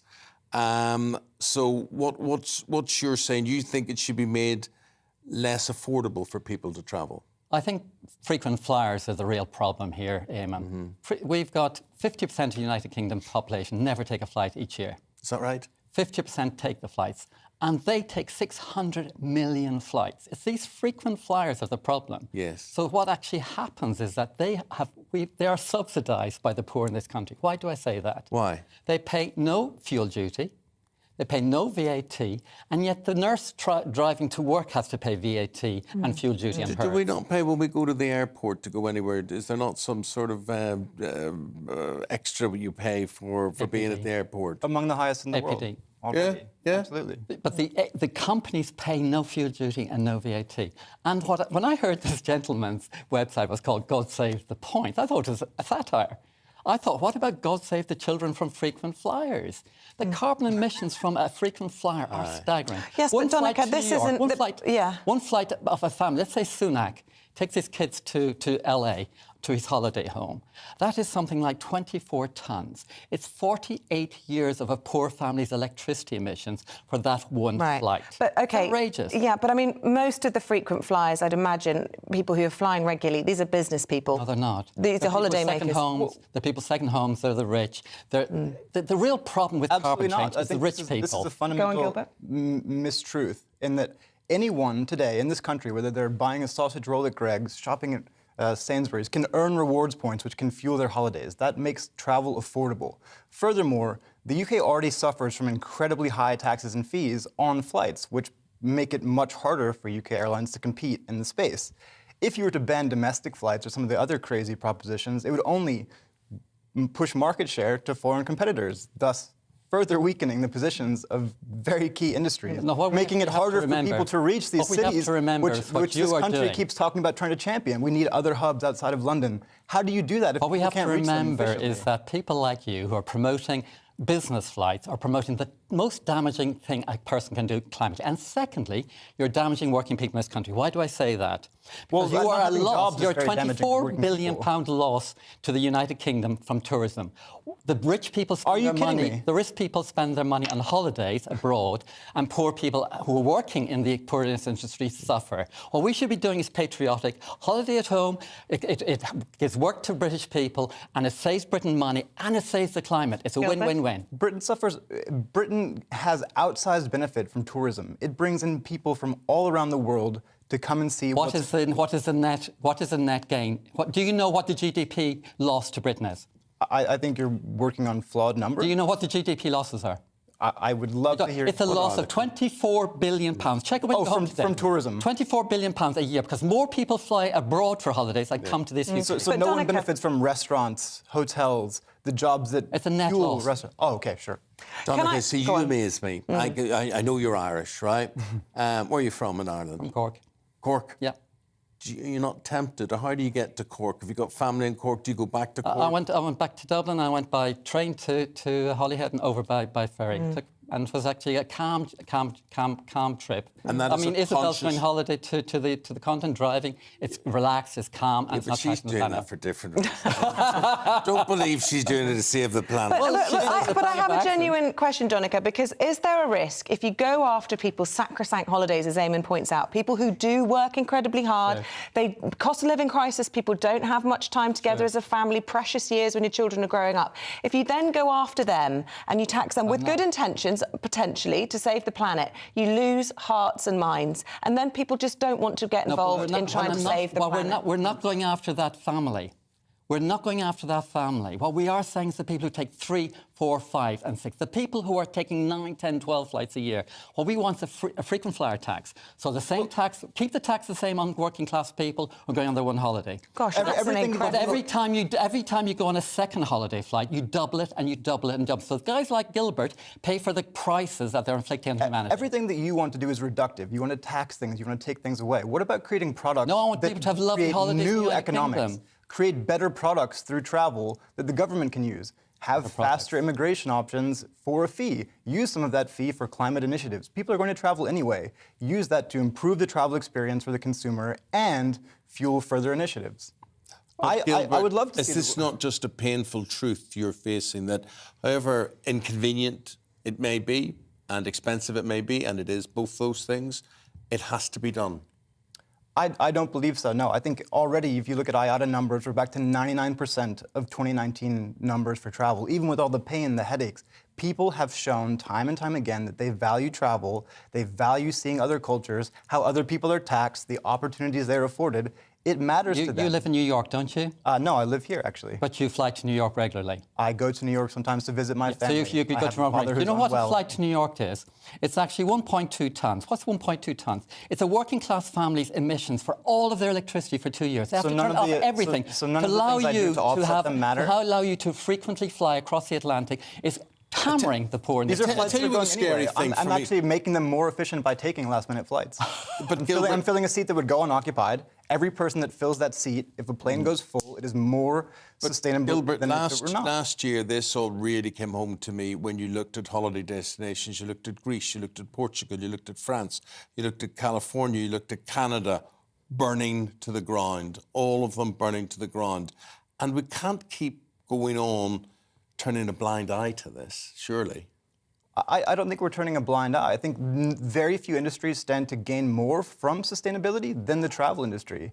Airlines, look, they're hard-nosed businesses. Fuel is their highest cost. They would love to move to green, sustainable ways to fly. But they've already had a SAF flight, which was okay. It's not Earth. SAF being sustainable alternative aviation fuel. Yeah, exactly. This was the Virgin flight. Correct. Yeah. And there's lots of questions about how sustainable that is. And if you burn hydrogen, what happens is you reduce carbon emissions. We didn't have jet engines. Water vapor. So there's the same impact on climate change. It's rather than your website being called "God Save the Points," why don't you call it "God Save the Children"? Why don't you call the children who are suffering something that doesn't make everyone miserable? Okay, well, is everyone miserable, or do you want to save the Blue children? Monday. Let us know. Let us know what you think. Thank you both. Gilbert, thank you. Donica, thank you both very much indeed. Your views. Now we want to hear what you think. gbviews@gbnews.com. And you're going to want to get your woolly jumper whilst you're waiting for your holiday. If you're going to take one after that, Jonathan Vautry has all the details. Hello there, good morning to you. I'm Jonathan Vautry here with your GB News weather forecast provided by the Met Office. Brace yourselves for the chill when you step outside this morning. This plunge of cold Arctic air is now well and truly across all areas of the UK. It is a very frosty start to the new working week. There will be some icy stretches around as well, so do take care when you are travelling first thing. If it's snow you're after, though, you'll need to be in a region that's exposed to the northerly winds. So northern Scotland seeing some snow showers, Northern Ireland, maybe some sleet showers for parts of West Wales, southwest England, and some just skirting parts of East Yorkshire down into Norfolk as well. But further inland, it will be dry with plenty amounts of sunshine, but still very cold despite that sunshine. And the frost will quickly return once the sun goes down this evening. Another very cold night on the cards right across the board. A slight change in wind direction to a northwesterly could allow some snow showers to push further inland across northwest England, parts of Wales as we head into the early hours of Tuesday morning. But for everyone, those temperatures well and truly sub-freezing to kick off the day. As we move throughout Tuesday, we do need to keep an eye on this feature moving in from the northwest. There's still some uncertainty in regards to the exact track of it, but it could provide more snow for parts of Scotland, maybe into the Pennine districts as well, high ground areas of Northern Ireland also. Further towards central southern areas of England, it will stay drier with sunshine, hazier skies though in the far southwest. Temperatures again only seeing highs of 1 to 5 degrees Celsius, and that cold theme continues right throughout the week. Enjoy your day. Bye-bye. 2024, a battleground year. The year the nation decides. As the parties gear up their campaigns for the next general election. Who will be left standing when the British people make one of the biggest decisions of their lives? Who will rise? And who will fall? Let's find out together. For every moment, the highs, the lows, the twists and turns. We'll be with you for every step of this journey. In 2024, GB News is Britain's election channel. Time to go through the sport, talking about all things political. There's a little political between these two this morning. Paul Coit, of course, a Spurs fan, and Eamonn Holmes, a absolute red till he dies. So what happened, Coity? It was a draw. It was 2-2. Spurs had 16 chances to Manchester United's 9. Spurs had a lot of the possession and probably deserved to win. What do you think, Eamonn? I was happy with the draw. Yeah, happy with the draw? Yeah. It was a good game. That was entertaining, I thought. Yeah, but the difference between, I think you're sitting in 5th place or so. Yeah. But the points difference between you and us in 8th place. It is a lot at the moment. It's a lot. It's a lot. So we needed actually to win that yesterday. Yeah. Need to win most things. And Sir Jim was there, was he? Sir Jim Radcliffe. You know, he's not. He's with Ineos, and he's. What was it? 1.3 billion, the money that he spent for 25% stake of Manchester United. Yeah. He doesn't own it yet. This still has not gone through yet, has it? No, it hasn't gone through. You're right, it hasn't been approved. Not till February. And if it was to go through, he only runs the football operation. That's right. Not the merchandising or anything else like that. Did he have to pay for his ticket, do you think, yesterday? Or do you reckon he would have... Well, I don't think he was sitting beside Sir Alex, and Sir Alex wouldn't have to pay for his tickets. So. Yeah. So how many drinks Sir Alex has? Is there like a few? Tickets? Yeah, if you went to Sir Alex and said... He has a table there where he will entertain and be used by the club to entertain excellent. 10 business people around him and whatever. Everton, I'm a little worried about. Why? Well, Everton, you know, they have the 10 points deducted for FFP, for financial fair play. Yeah. It's going to be announced today that possibly it's going to happen again. What? So they've breached it twice? Yeah, because it's £103 million can be lost over a 3-year period. So the 3-year period was for the last 3 years. Now they're adding on 2022-23 on top of that. So if they've done it again over that 3-year period, there's a chance that maybe they could have more points deduction. They're already fighting against this 10-point deduction. So not points deducted next season, it's points deducted now. Yeah, because the Premier League apparently want to fast-track this, which is, you know, ironic considering that Manchester City have got 115 charges against them and still nothing's happened there because they think this is going to go through the courts for ages. So it's Everton and Nottingham Forest who are both in trouble at the moment. So we'll find out later today. Tennis is going on in Australia. Andy Murray's on court. Andy Murray is on court against Thomas Martin Etchesketch, I believe his name is. Yeah. What happens? Etchesketch's a great toy. Well, that's what's good about him, you see, because he serves the first set, and if it goes long, you just give him a shake and then he starts again. Did you enjoy Etch-a-Sketch? I loved an Etch-a-Sketch, yeah. Could you ever do a diagonal with the Etch-a-Sketch if you do them both at the same time? Never No, managed it's always that. very tricky. And spirograph, of course, as well. That was with the... Wheels. Oh, yeah, I love the spirograph. But Etcheverry. So they wouldn't sell spirograph anymore, would they? No, they do. Why? They do. Because of the pins? Yeah. Well, you stick the pins in on the circle. And it creates And this then you could do that. pattern. Yeah. There's only so much you Good can fun. do. Good old-fashioned fun. Absolutely. Well, Thomas Martin Etcheverry is from Argentina. He's playing Andy Murray. So it's 5 years ago. Do you remember when Andy Murray announced that he was very injured? And then when he played his last game, well, it looked like his last game in the Australian Open 5 years ago. That's when they had the videos, oh, goodbye, Andy, you know, we're going to miss you. And he's like, well, I haven't retired. But then he had the hip operation. So it's amazing. Who would have thought 5 years ago he'd be playing now? But he's one set down and it's all level in the second set. You know what's going to happen. He'll probably lose the next set, win the next 3, be exhausted and then play again. But he never makes it. He's been in the final 5 times, though. Oh, it's Australian incredible. Open. Yeah, well, that's it. But it's just weather now since But I that think injury. he'll retire this year. Wimbledon? Wimbledon. I think so too. Say bye-bye. It'd be a shame. That's the thing. Be very emotional. He's a very emotional guy. Yeah. Finally, Yannick, have we got time for Yannick Sinner and his fans? Have you heard about Yannick? What? Yannick Sinner, fantastic Italian tennis player. He's got these fans. I think we've got a little picture of the fans. He's got these fans. They're very bizarre. And there's Yannick there in the yellow shirt playing his first round against Botik van Zandschulp from the Netherlands. And anyway, they're called the Carota Boys, his supporters, and basically they are dressed as carrots. I think we have them, and they follow him. There they are. They follow him all over the world And they are the Carota boys, and they are the fans of Yannick Sinner. So orange being the Dutch colour? No, because Sinner is from Italy. Oh. So why are carrots then? Well, there is an official explanation, which is very bizarre, saying that they saw him eating a carrot in between sets in 2019. Yeah. But if you look at Yannick Sinner very carefully, you can see that he's got very red hair. And I don't know whether it's that, carrot top, and they're thinking, we can't really say that anymore. So they're looking for another excuse, but they wear carrots and they just follow him around the world. That's very un-tennis-like. It's quite crickety.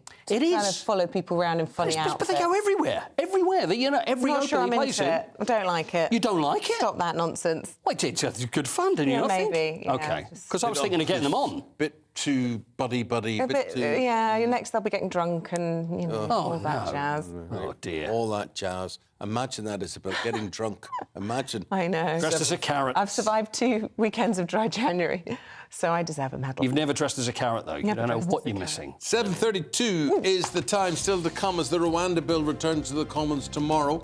And we're going to be talking to a Conservative defending the legislation. He's the chair of One Nation Conservatives. It's Damien Green live on the show next.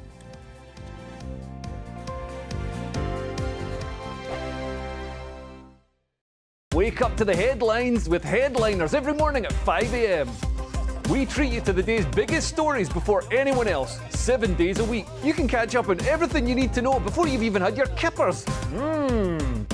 Headliners every morning at 5 a.m. only on GB News, the People's Channel, Britain's news channel. I'm Andrew Doyle. Join me at 7 o'clock every Sunday night for Free Speech Nation, the show where I tackle the week's biggest stories in politics and current affairs with the help of my 2 comedian panellists and a variety of special guests. Free Speech Nation, Sunday nights from 7 on GB News, the People's Channel, Britain's news channel. Big news, big debates, big opinion. Patrick Christie's Tonight is the week's biggest show. Every weekday, 9 to 11 p.m, we've got the inside track on the day's top stories. There'll be sharp takes you won't get anywhere else. We will set the news agenda, not just follow it, and I want to bring you along for the ride. Whatever it is, we'll have our finger on the pulse. It's news, but it's this close to entertainment. Patrick Christie's Tonight, 9 to 11 p.m, only on GB News, the People's Channel, Britain's news channel. Now then, Lee Anderson here. Join me on GB News on my show, The Real World, every Friday at 7 p.m. I'm not eating bloody cat. Are you delicious. mental? Open your mouth. OK, here comes a train. Reminds me of the scene in Singing in the Rain. Adam, is that a good one? Whoa! Join me at 7 on GB News, Britain's news channel. When the news happens, it happens here. And really important breaking news. Breaking news this morning. On TV, radio and online, the news starts here on Britain's Newsroom. All the biggest stories and the answers that you need from across the UK and beyond. Join Britain's Newsroom from 9:30 on GB News. The People's Channel, Britain's news channel. Have a great Saturday night with me, Leo Curse, on this Saturday Night Showdown. It's a crazy world out there, so come and make fun of it with me, my panel of comedians, and a couple of people who actually know what they're talking about. This Saturday Night Showdown is your front row ticket to the clown show every Saturday, only on GB News, the People's Channel, Britain's news channel. Good afternoon, Britain. Good afternoon, Britain. Join us, Tom and Emily, To find out what's happening in the heart of Westminster. and why it matters to you. Weekdays from midday, we bring you the most compelling stories from across the United Kingdom. And from your doorstep to our inbox. That's right, we want to hear from you. GB News, Britain's news channel. GB News, unlike other broadcasters, isn't obsessed with the London-Westminster bubble. We think there's a nation beyond the M25, and that's why we talk about the issues that matter across the land. Join me on State of the Nation, 8 to 9 o'clock, Monday to Thursday, on GB News. Daisy's listening, and you should too. Every Sunday from 11, join Michael Portillo. There'll be topical discussion, looking at the week before and the week to come. So kick back and relax at 11 a.m. on Sundays on GB News with me, Michael Portillo. GB News, the People's Channel, Britain's news channel. When the news happens, it happens here. And really important breaking news. Breaking news this morning. On TV, radio and online, the news starts here on Britain's Newsroom. All the biggest stories and the answers that you need from across the UK and beyond. Join Britain's Newsroom from 9:30 on GB News. The People's Channel, Britain's news channel.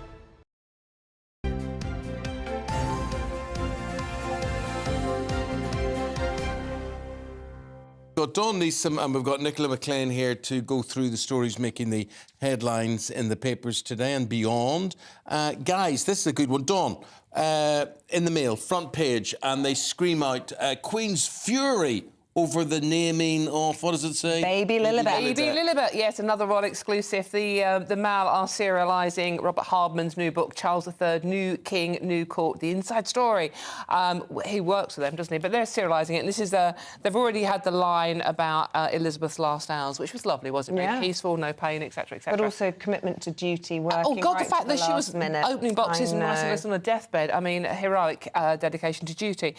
This is obviously the ongoing saga of the Sussexes, who at the time, when baby Lilibet, their little girl, was born, claimed they had the Queen's permission. They would not have used, because she infamously couldn't say the word Elizabeth when she was a little girl herself. So as a nickname, it was only ever used by a mum, a dad, a husband and a sister, basically. But the Sussexes called their little girl Lilibet, and they claim at the time that they had the blessing of the Queen to do so. And if you even challenged that, they would get a lawyer's letter sent out to you, and the lawyers in question were shillings. And as a newspaper editor, I had lots of letters from them as well. They're not nice people. Any case, now we learn in the new book that actually the Queen was actually as angry as her aides have ever seen her when she learned that the baby was called Lilibet. She didn't give her blessing. She wasn't happy with it. Was she angry that they had falsely said she'd given her blessing, or angry at the use of her pet name as... I think it's angry more at the fact that they implied she had given her blessing. Right. They were taking her, you know, her name in vain. So quite recollections may vary. Recollections, once again, indeed, varying an awful lot here. Should she not have felt privileged that they loved her so much that they wanted to call their little... I think most grannies would, wouldn't they, if that was the decision? I mean, Come on, why are they calling their child Lilibet? Do you think to antagonise or for publicity? Just keep the royal connection going. That's what it was, you know, quite deliberately. I mean, names are tricky. I take offence if people call their... I mean, my children's names are very unusual, but if people say to me, would you mind if I called my child Rocky? I'm like, yes, I would mind. Actually, I will never speak to you again in my life. Like, I really take great offence to it. Someone who's copied your idea. Yeah, and one of the Kardashians have just called their child Rocky. Get on to them. I mean, it's not... Send them a letter from Shillings. I'm not seeing them in soft play, am I? Why do I care? Yes. Why do I care? What are your children's other names, just out of interest? So I've got Rocky and Striker. I mean, no one's going to use Striker, but Rocky's a bit more sort of, you know... Striker the football? No, well, they both are, actually. But Rocky's older, but Striker plays as well. And he's not a striker, so he gets a lot of stick about that. Is he like Striker with a Y? No, I just kept it normal, you know, come on. Just like the football. Normally unusual. Yeah, normally. One of John Wayne's most famous roles was in The Sands of Iwo Jima, one of the two films which he died in, right? Right. And he was called Sergeant Striker. There you go. I never knew that. I'm gonna work you till you drop, and when you get up, you'll be a Marine. There you go. There you are. Right. OK. Yes. Thank you. Let's talk about the low birth rate, shall we, Nicola, seeing as we're talking about baby names. Typical family size set to shrink by a third over the next 70 years. People are having fewer kids and hence fewer siblings and cousins. The only comment I have about this is it doesn't seem to be across the board that families are shrinking from just previous census. There are certain demographics who are having more children than others. But what are those demographics? Well, they tend to be first-generation immigrants into this country tend to have larger families, and people who have been here for generations are tending to shrink, is what the census has shown me. But what's the Star's take on it all, Nicola? So they're saying that they expect the largest decline to be in South American and Caribbean cultures, and they're saying that they'll shrink by by a third, over the 70 years. For example, a 65-year-old woman in 1950 would typically have about 41 living relatives, but a woman of the same age in 2095 will only have 25. So they're saying they're worried about the elderly being looked after because there won't be a lot of relatives there. Top-heavy society, lots of oldies and not any of the young to prop them up or pay the taxes to fund social care. People can't afford it anymore. You can't afford what Roger Daltrey said over the weekend at the end of last week, that basically if you are being old, you're such a burden now on the younger people, a decreasing number of them, more older people, that you should just shuffle off this mortal coil and do the National Health Service a favour. Yeah, but also do your family a favour, I suppose. I'm echoing what Roger Daltrey has said, but I'm not agreeing, and I don't think it's right. But I do think that older people are an inconvenience to younger people nowadays, and they don't want anything to do with it. They've enough to spend their money, and their ambitions of their own. They have a life of their own to lead, and they don't want to be. I think that's terrible, the way society's changed, because it used to be very different. Community. And the elderly were sort of revered, weren't they, and respected. And that now generation gap has got more and more divisive, hasn't it, recently? Yeah. It really has. Oh, I love the oldies. I've promised my mother-in-law that she can move in and I'll look after her. Yeah, she's been so good to us. There's no way that I wouldn't repay the favour. Good for you. Good for you. Dawn, what about this story, front page of the Express today? The Express say they've exposed a plot which was to shut down the stock exchange today. Yeah, actually, it's a really good exclusive the Express have got here. Police have made 6 arrests after the Daily Express infiltrated a group of pro-Palestinian protesters who had a plan to shut down London's stock exchange today, but the Express handed their dossier, as they say, to the police and got it stopped down. I mean, this group wanted to basically, it's Palestine Action, say their aim is to direct actions to shut down and disrupt multinational arms dealers who supply Israel with weapons. And the stock exchange, obviously, is where most of the trading, global trading, happens. And they thought if they shut that down for the entire day by literally chaining themselves to the front, we know how they work now, chaining themselves to the front and back doors and spraying red paint over everything to signify the blood of innocent Palestinians being killed, which no one agrees with, by the way. But they wanted to shut it down. And this is the start of a week of action against different institutions in Britain that are complicit or facilitating Israeli apartheid against the Palestinians. So the Express, they're exclusive. They infiltrated this group and they've got this this plot shut down. So good work on the Express there. Nicola, have you booked your holidays yet? Well, I actually have. I could be so organised. You're good at it. You do. Yeah. As well. I'll be honest, I've never booked a holiday in my life. My husband's booked the holidays. Well, guilty over here as well. But, I'm rubbish. But yes, we're going away. So we're going away in May, and I think loads of people are going to be booking to go away because they call it Blue Monday, and travel companies are saying that they're going to see a huge spike in people booking holidays, especially now more people have gone back to work, people are being able to afford it. So, I can't wait to go away and escape this weather. What did you make of the story we were talking about before the break, which was to tax your foreign holiday to deter you? Ed Miliband's calling for an environmental tax on air travel. Yeah, I think that for me, it's so expensive to go away anyway. And I think, yes, I understand climate change, but we do need to have fun and we do need to be able to do what we want to do. And if you really don't want to go away, there's lovely places in the UK that you can go to. I understand that. But I want to be guaranteed weather and I don't want to be charged any more than I'm being charged. Well, you're like me. You're affected by, we look at the top of this desk, it's grey. I looked out the window yesterday, it was grey. I went up a motorway for a while and it was a bit blue and I thought, this is great. But when I got to my destination, it was grey there as well. And the greyness just gets me down. It's not, if there's blue sky, I don't care if it's cold or anything else, but the sky's blue, that's fine. The greyness. Yeah, absolutely. And, we're constantly talking about mental health and people are, antidepressants are on the rise. Holidays are joyful and we deserve a little bit of joy. So, yeah. I'll stop flying on holiday abroad when every single politician does the same thing, because they won't. Yeah. You know what? We had loads of emails about this. Lynn says, for goodness sake, these people suck the joy and life out of everything. It is about losing hearts and minds if you start doing that, isn't it?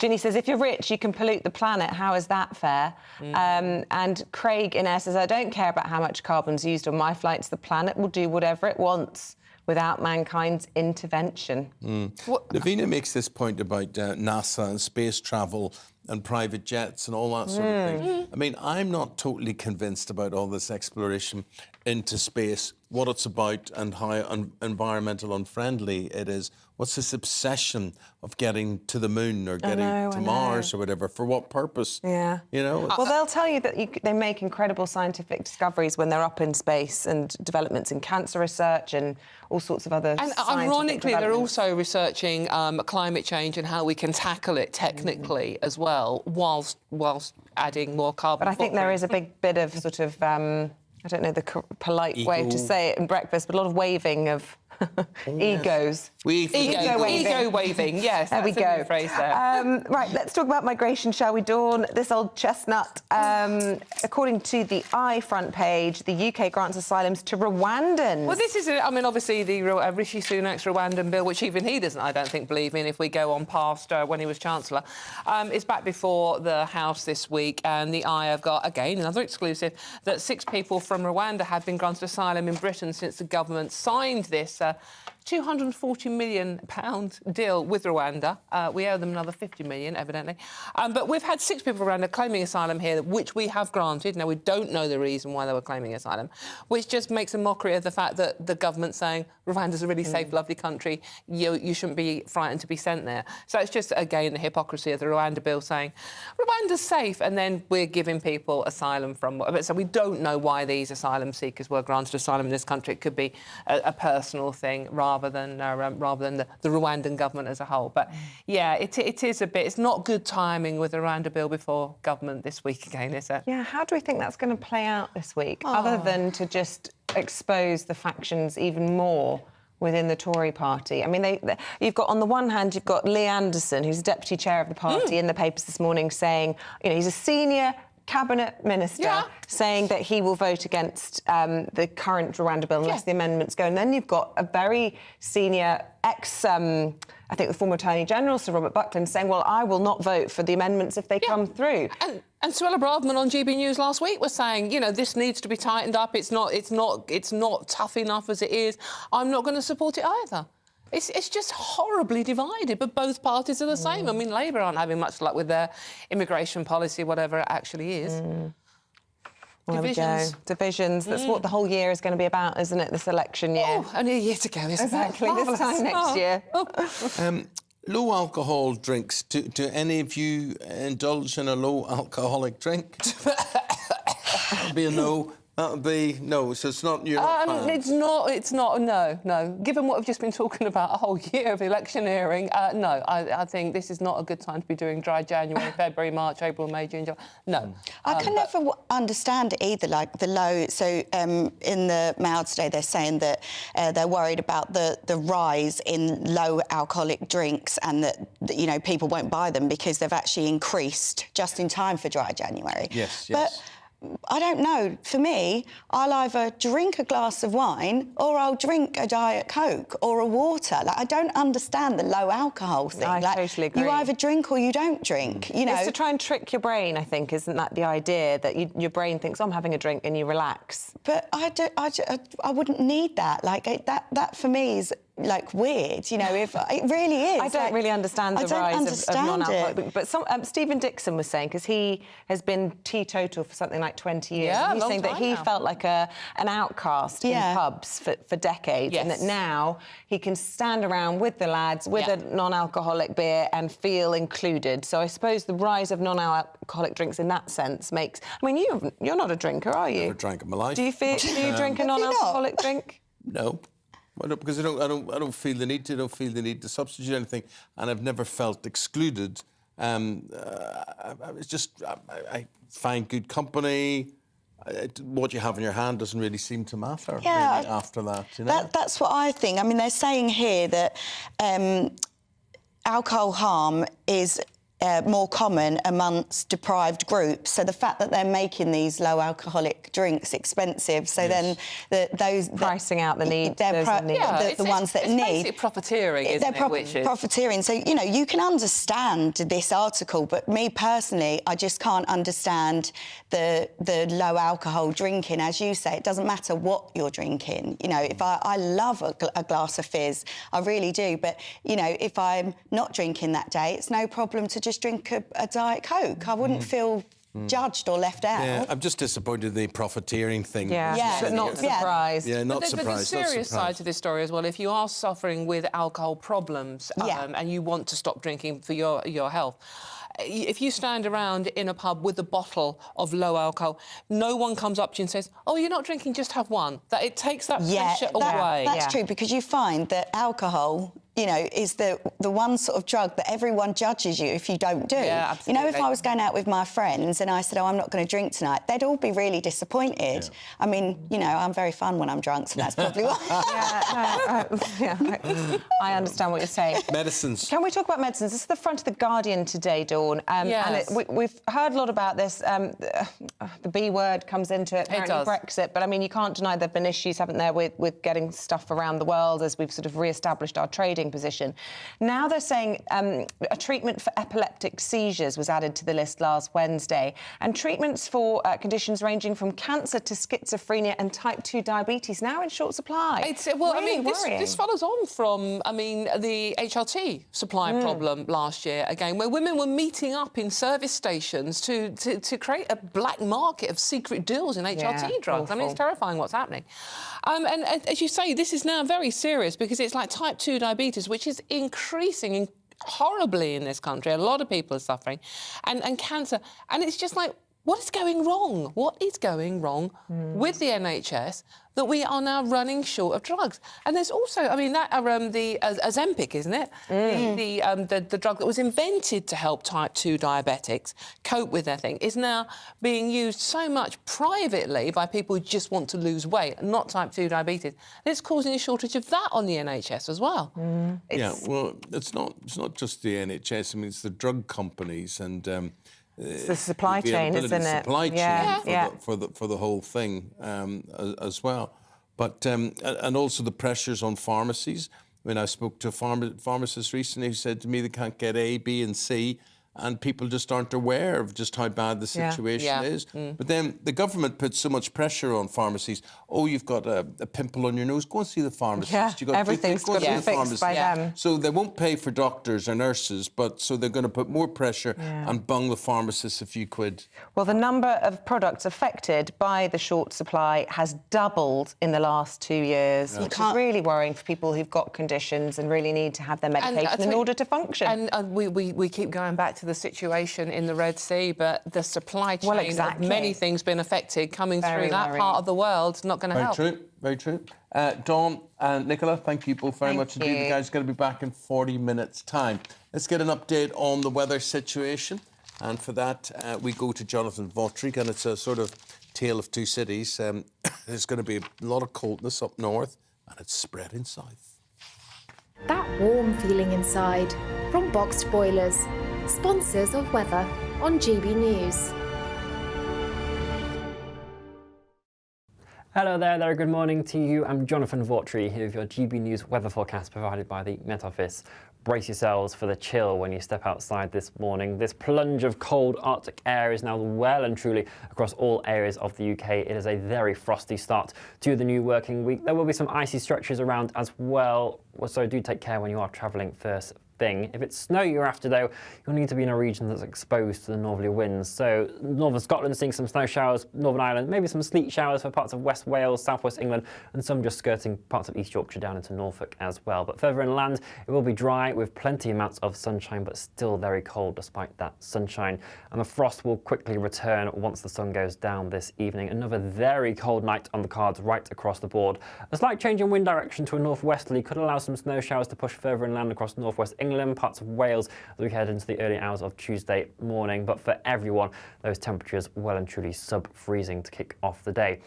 As we move throughout Tuesday, we do need to keep an eye on this feature moving in from the northwest. There's still some uncertainty in regards to the exact track of it, but it could provide more snow for parts of Scotland, maybe into the Pennine districts as well, high ground areas of Northern Ireland also. Further towards central southern areas of England, it will stay drier with sunshine, hazier skies though in the far southwest. Temperatures again only seeing highs of 1 to 5 degrees Celsius, and that cold theme continues right throughout the week. Enjoy your day. Bye-bye. That warm feeling inside from Boxed Boilers, sponsors of weather on GB News. Day. Well, it does. I mean, that's the thing. It doesn't matter what. Top of the agenda. We'll be reflecting those for you right after this very short break. Wake up to the headlines with headliners every morning at 5 a.m. We treat you to the day's biggest stories before anyone else, 7 days a week. You can catch up on everything you need to know before you've even had your kippers. Headliners every morning at 5 a.m. only on GB News, the People's Channel, Britain's news channel.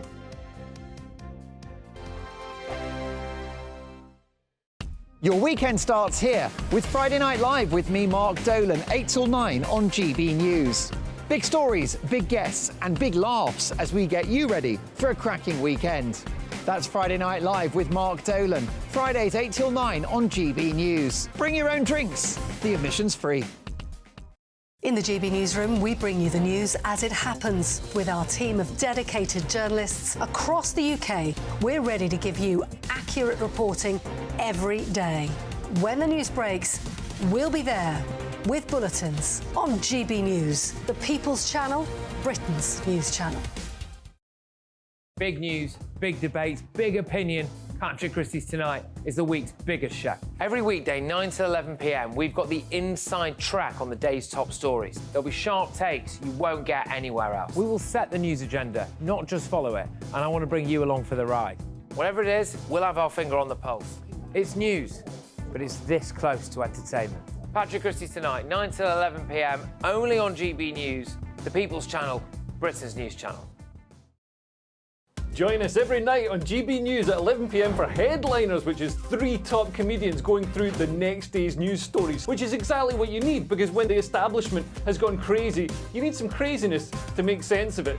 Headliners. You don't have to bother reading the newspaper. We've got it covered for you. Every night at 11 p.m. and repeated every morning at 5 a.m. We won't send you to sleep like some of the other paper review shows out there. So join us 11 p.m. every night on GB News, the People's Channel, Britain's news channel.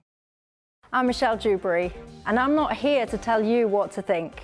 I'd much rather hear what you have to say. So, send in your opinions to gbviews@gbnews.com. Keep them clean, and you never know, I might read them out. With my panel here on Jubes & Co, we debate, we get stuck into the issues of the day on a show where all views are welcome, especially yours. GB News, the People's Channel, Britain's news channel. Tired of the usual focus-tested, pre-prepared Westminster runaround? Well, so am I. So you want higher taxes? Is your department to blame for this? Are you rethinking this policy? Every Sunday at 9:30, I'll be sitting down with those in power to get the truth about the issues affecting you. Let's be honest, we've known about the cost pressures of this project for years, not months. That's the Camilla Tominey Show, a politics show with personality. On GB News, the People's Channel, Britain's news channel. I think the most exciting bit for me is talking to people. People who I think are ignored often by the major news channels. We're going to give news they want to hear. There's a voice there that needs to be heard. I think there's a chance here for a diversity of opinion to be expressed, which you don't find elsewhere. It's really exciting. We don't hold back. We're free to say how decisions that are taken here affect us all around the country. Only on GB News, the People's Channel, Britain's news channel. Good afternoon, Britain. Good afternoon, Britain. Join us, Tom and Emily, To find out what's happening in the heart of Westminster. and why it matters to you. Weekdays from midday, we bring you the most compelling stories from across the United Kingdom. And from your doorstep to our inbox. That's right, we want to hear from you. GB News, Britain's news channel.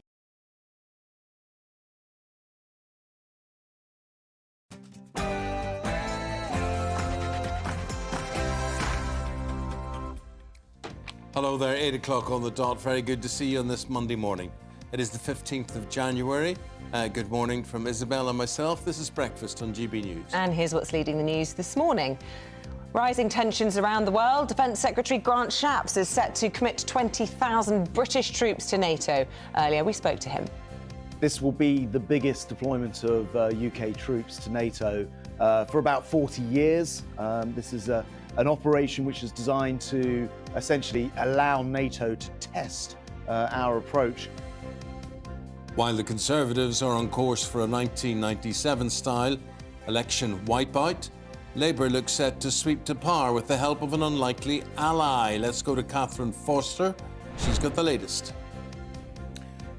Yes, horrendous news for the Conservatives this morning. The biggest poll since 2019 suggests a wipeout for the Conservatives on the scale of 1997, helped by the Reform Party. I'll bring you more shortly. A 6-year independent inquiry into the Rochdale grooming cases is set to be made public today. It's reveal the extent of police failings and cover-ups, and we'll have the latest when there's a press conference in around half an hour's time. The number one enemy of drivers right across the country, potholes. But on this National Pothole Day, we'll be exploring some of the very innovative solutions being used to fix them. Divisions in the Conservative Party widening as the Rwanda bill is set to return to Parliament this week. We'll hopefully be speaking to one Conservative defending the bill, Chair of the One Nation Conservatives, Damien Green. And we'll definitely... No, we don't not know if we'll definitely going to be speaking to you. Not. All right, OK. Well, we'll see how I go, eh? See if I behave myself. Well, we've got a lot going on in this next half hour. Well, you know what? Shall I tell you what's going on now very briefly? Yes. Right, Manchester United and Spurs draw, which is good for the harmony in the studio, I've got to tell you, so there's no problems here. And Andy Murray is playing in the Australian Open in the first round, currently 2 sets down, but we know what he's like. Yeah. So he may well come back and win the next 3. He's a fighter. He certainly is. But you see, if I had the dodgy hip the way he has and all that sort of thing, this is where I would feel I wouldn't have the mental fortitude. Oh, this is why he's unbelievable. Yeah. He is unbelievable. People knock him, and I think he's a fantastic player, an amazing competitor, and still will not give up until that final point. I would have given up a long, long time ago. I probably retired at the age of 19 and said, I've got a bit of a bad wrist. But it was David Soul who said those immortal words. Yeah, don't give up on us, Sandy. Yeah.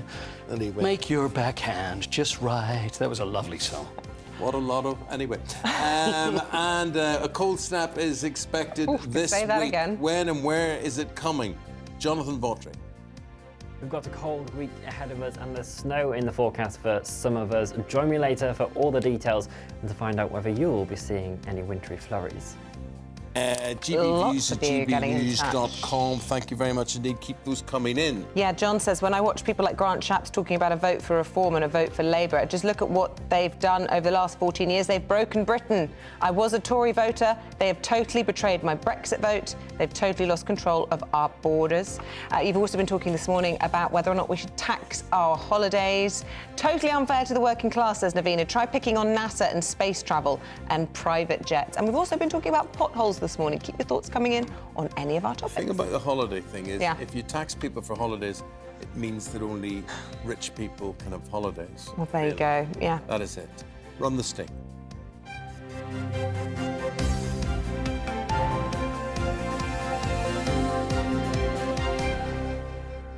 Tensions continuing to rise in the Middle East and war still raging in Ukraine, and the world seemingly a more dangerous place than ever. Well, in response, the Defence Secretary, Grant Shapps, is expected to announce Britain will send 20,000 troops to one of NATO's biggest military drills since the Cold War. Focusing on Eastern Europe, it aims to prepare for potential aggression from Russia as the war in Ukraine shows no sign of slowing. Well, here's what he had to say when he spoke to us earlier. This will be the biggest deployment of UK troops to NATO for about 40 years. This is an operation which is designed to essentially allow NATO to test our approach in what is, as I'll be saying in another speech this morning, a much more dangerous world, given the conflicts in Europe, the conflicts in the Middle East, but also the sort of intent of people like Putin to really disrupt the world order and our way of life. Well, let's go to Westminster. GB News political correspondent Catherine Forster there to take all of this further. Catherine, good morning to you. Good morning, Eamonn. Yes, the Defence Secretary speaking earlier on GB News and making a big speech at Lancaster House a little bit later, warning that the peace dividend, as he's expected to put it, that we've enjoyed since the end of the Cold War is over. Expected to say the foundations of the world order are being shaken to the core. So big announcements. 20,000 military personnel to be sent to these NATO exercises. That's about half of the total of 40,000 from 30 different countries. So the United Kingdom really leading the way on this. Some 16,000 troops, also a new RAF aircraft carrier, 8 warships, and also RAF fighter jets. So this is a really big move. And of course, we've seen, haven't we, just over the last days, the instability that there is in the world right now. We have war in Europe, Rishi Sunak pledging $2.5 billion to Ukraine going forward. Then we've had the situation in the Red Sea, US and UK military strikes on the Houthi rebels, worries about China and Taiwan. The world is looking very unstable in a way that it hasn't for many years. And the United Kingdom determined to lead from the front, really, and play a major part in sending a message that the West will defend its interests. Busy morning for the Defence Secretary, but we're also expecting to hear an update from the Prime Minister on those strikes last week. But they will be very, very aware of what else is in the headlines this morning, Catherine, not least the front of the Telegraph, which is talking about electoral wipeout for them, akin to the 1997 election. I suppose that means they've got to take these amendments seriously from the rebels on the Rwanda bill, because if they don't appease that wing, a lot of those votes are going to go to reform. And according to this poll in the Sunday Times, in the Telegraph, forgive me, this morning, that would mean handing the keys to Downing Street to Labour. Yes, this is really disastrous news for the Conservatives. This is a poll of some 14,000 people, the biggest poll since 2019. And it's predicting, yes, a 1997 style wipeout for the Conservatives. 11 cabinet ministers would lose their seats, including Grant Shapps, the Defence Secretary, the Chancellor, the Education Secretary. The list goes on, and it's pointing out the huge impact that reform may play. They're saying that reform, they're saying, won't win any seats, would be instrumental in 96 Conservative seats being lost. They're saying that they could be the difference between a hung parliament and a Labour majority. So, yes, the Prime Minister in real trouble over Rwanda. Tory civil war breaking out again. Votes in Parliament tomorrow and Wednesday. The trouble, of course, is if the Prime Minister gives any ground to the rebels on the right, there's about 60 of them currently making noises that they're not going to cooperate with the bill as it stands, then he's going to get into all sorts of trouble with the people on the left of the party, the One Nation group, who've made it clear that if he budges at all, then he will lose their support. So it's looking like an incredibly difficult and fractious week for the party. And of course, as Isaac Levido, the Tories' mastermind election guru, has said repeatedly, people do not win, people do not vote for divided parties. The Conservatives looking massively divided at the moment, but of course on all sides they are convinced, the people on the right are convinced, that the government has to move, otherwise flights will never take off to Rwanda and people will take their vote straight to reform. There we go. What a dilemma. OK, Catherine, thanks very much indeed. 9 minutes now past 8 o'clock. A report into paedophile grooming gangs in Rochdale is to be made public today. It's expected to set out the failings by senior police and council bosses for not doing enough to help hundreds of youngsters, mainly white girls from poor backgrounds, from abuse by Asian men. Well, we're expecting a press conference to be held within the next half an hour to discuss the findings, and the Mayor of Greater Manchester, Andy Burnham, will be there. He commissioned this inquiry, as will the whistleblower Maggie Oliver. Well, joining us now is GB News investigative reporter Charlie Peters with the latest from Manchester. Charlie, what are you expecting to happen today? Well, this is the third of 4 reports launched in 2017 by Greater Manchester Mayor Andy Burnham to assess the extent of the failings by Greater Manchester Police and local combined authorities in dealing with widespread sexual abuse. It focuses around the specific abuse that occurred in Rochdale, this report, especially after allegations made by the Greater Manchester Police whistleblower and former detective Maggie Oliver, but also from Rochdale Council whistleblowers who made allegations in 2017 that failings were consistent and that lessons had not been learned from former occasions of extreme and widespread sexual abuse. Many apologies have already been issued since 2012 over many of those failings when they were first reported after Maggie Oliver's whistleblowing. But we're expected at 8:30 to learn more about new discoveries that have been made and any failings and learnings that have been acknowledged since then. And the news conference itself, this is going to be what are we expecting there? 8:30.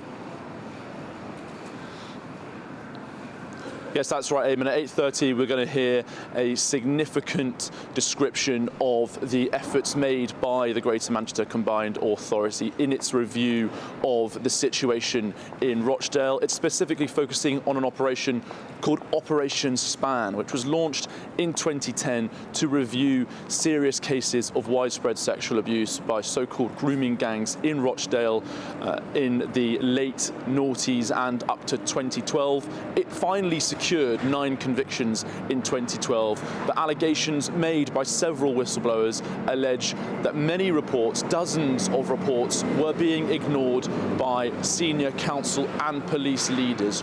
We'll learn from 8:30 to what extent those allegations are true and any new discoveries made by the investigating teams as they analyse the efforts made by Greater Manchester Police and Rochdale Council during that time period. OK, Charlie, thank you. I know you keep us posted just as soon as that press conference gets underway. Yeah, we're hearing that 96 men have been identified as serious serial... Yeah. What do you point? Just say that's embargoed until 8:30. Oh, sorry, that's very good. Why would they put that in big letters now at that stage? But anyway, 96 men have not been charged with this, and they're expected to, the whole idea is how do these people get away with this for so long? It seems they have a day for everything now. Today is... Well, it's National Pothole Day, of course, and it is plaguing the lives of motorists, cyclists and, they're responsible for causing damage and, of course, putting lives at risk. But could potholes one day be a thing of the past? It may not seem like it, but today a new alliance called Pothole Partnership is calling on the government to offer long-term solutions to the crisis. Our reporter Will Hollis is live now from a road that's surprisingly is full of potholes. And let's find out, because you've got, Will, as I understand, the new Pothole Pro machine. Yes, well, it's perfect conditions right now, isn't it, Eamonn and Isabel, for potholes to form. We've got cold weather, we've got snow and ice on the ground, and we've got lots of wear and tear because people are going to work in the morning. Potholes seem to be everywhere on every road in Britain, and we know that from research it's one of the things that bug drivers the most out of anything that happens on the road. Now, what this new Pothole Partnership, this alliance of road user organisations is calling for is longer-term solutions rather than just temporary fixes, preventative solutions for fixing our roads. And part of that solution is hopefully the Pothole Pro from JCB. We've got Ben Rawding here, who's the General Manager. We're here in Staffordshire in Stone. Just describe for me, what's the pothole we've got and how can this Pothole Pro potentially stop it from causing a problem for people here in this part of the country? Yeah, so we're here today in the cold weather, in the frost, and it's days like this we really see the occurrence of potholes like the one here behind me. We're here with a machine, with a Pothole Partnership, to deliver permanent repairs, stopping the false economy of temporary patches that then don't last the test of time. That's really what we're trying to deliver. This is the Pothole Partnership. It's launched today. It includes organisations like the British Motorcyclist Federation, I Am Road Smart, as well as the AA. But why do we need this now? Because potholes aren't a new thing. Why are we so bad at fixing potholes right now in Britain? You're right, potholes aren't a new thing, and that's what the data shows. Year after year, the lack of progress on that pothole backlog is not being made. So that's really what we tried to deliver with the Pothole Partnership, a coalition of road users right across the board, working out with a 5-point plan how we actually make a step change, finally catch up on Britain's roads, and as I say, fix these defects permanently. You can hear the noise in the background from the Pothole Pro. I think it's starting to dig up the tarmac and then it's going to clear it all out. Ultimately, the responsibility for fixing roads lies with the local authority, with the British Highways, and then funding that comes from the government. The government says they're funding it. Is it enough? I think the key thing is we want the funding to be front-loaded. The roads are an issue now, and we really need to invest in innovations such as the JCB Pothole Pro to really make a step change. There's no sense in waiting down the line when the issues are here, now in front of us. 8.3 billion, that's what the government announced over the next 11 years. We heard it back in November. Is that going to be enough? Are we paying enough for our roads? Is our road tax going far enough? We definitely welcome the £8.3 billion.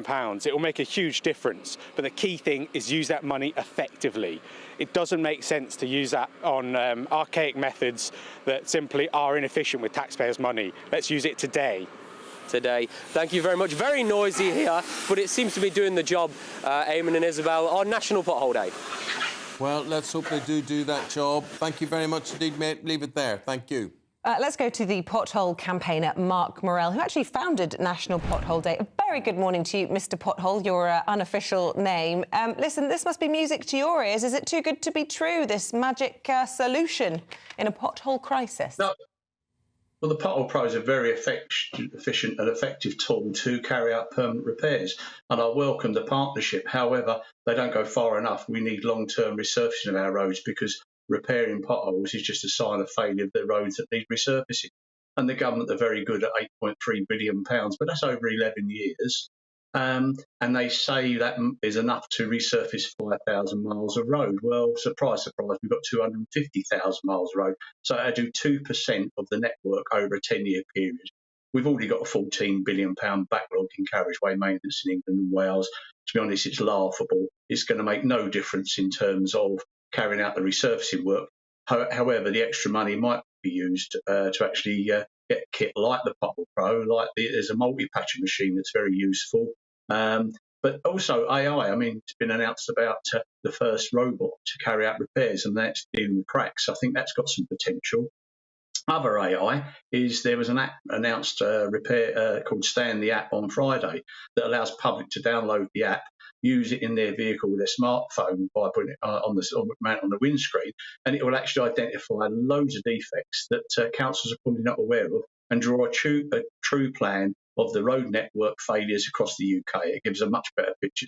AI could frighten the life out of authorities, central government and councils. Oh, interesting. What do you make of the government's pothole pledge, Mark? To be honest, I've been so many times where they've thrown large figures at the general public and they take us for fools.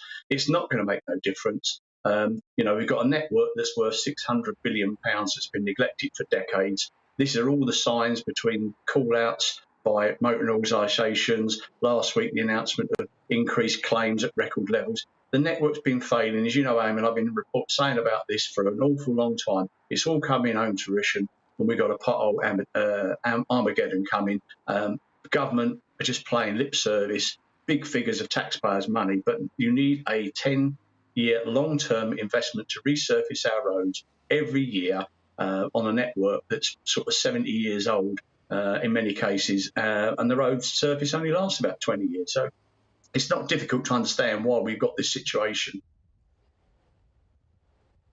OK, Mark Morell, thank you very much indeed. It's good to talk to you on what seems to have some positive hope about the state of our roads, given how many potholes there are out there. We hope it continues in this way. Thank you very much indeed. Well, believe that when I see it. They talk about, we'll scrap HS2 and we'll take £8.3 billion of that money and we'll fix all these potholes.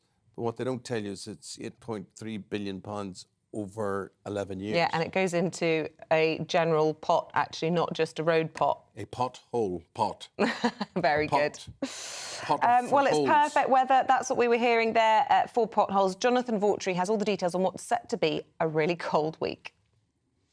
Hello there, good morning to you. I'm Jonathan Vaughtry here with your GB News weather forecast provided by the Met Office. Brace yourselves for the chill when you step outside this morning. This plunge of cold Arctic air is now well and truly across all areas of the UK. It is a very frosty start to the new working week. There will be some icy stretches around as well, so do take care when you are travelling first thing. If it's snow you're after though, you'll need to be in a region that's exposed to the northerly winds. So northern Scotland seeing some snow showers, Northern Ireland, maybe some sleet showers for parts of West Wales, southwest England, and some just skirting parts of East Yorkshire down into Norfolk as well. But further inland, it will be dry with plenty amounts of sunshine, but still very cold despite that sunshine. And the frost will quickly return once the sun goes down this evening. Another very cold night on the cards right across the board. A slight change in wind direction to a northwesterly could allow some snow showers to push further inland across northwest England, parts of Wales as we head into the early hours of Tuesday morning. But for everyone, those temperatures well and truly sub-freezing to kick off the day.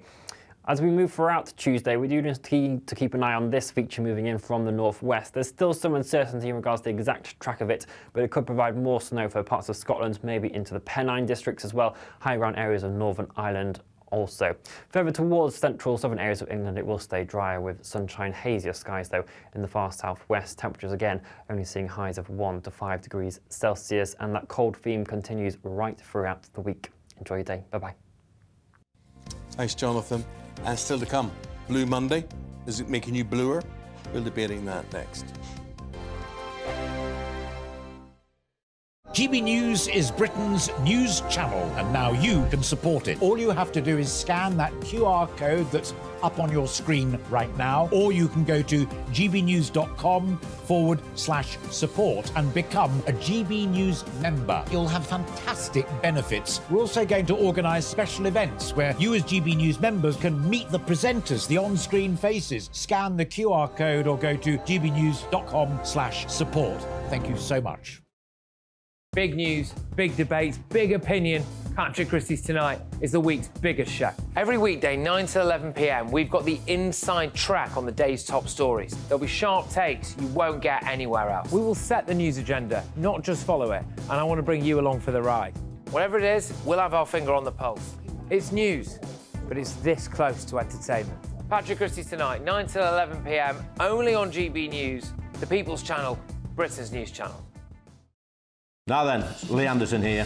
Join me on GB News on my show, The Real World, every Friday at 7 p.m. I'm not eating bloody cat. Are you delicious. mental? Open your mouth. OK, here comes a train. Reminds me of the scene in Singing in the Rain. Adam, is that a good one?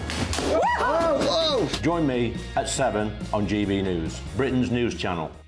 I'm Andrew Doyle. Join me at 7 o'clock every Sunday night for Free Speech Nation, the show where I tackle the week's biggest stories in politics and current affairs with the help of my 2 comedian panellists and a variety of special guests. Free Speech Nation, Sunday nights from 7 on GB News, the People's Channel, Britain's news channel. When the news happens, it happens here. And really important breaking news. Breaking news this morning. On TV, radio and online, the news starts here on Britain's Newsroom. All the biggest stories and the answers that you need from across the UK and beyond. Join Britain's Newsroom from 9:30 on GB News. The People's Channel, Britain's news channel.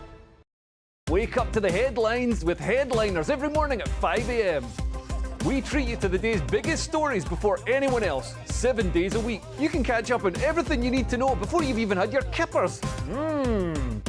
Headliners every morning at 5 a.m, only on GB News, the People's Channel, Britain's news channel.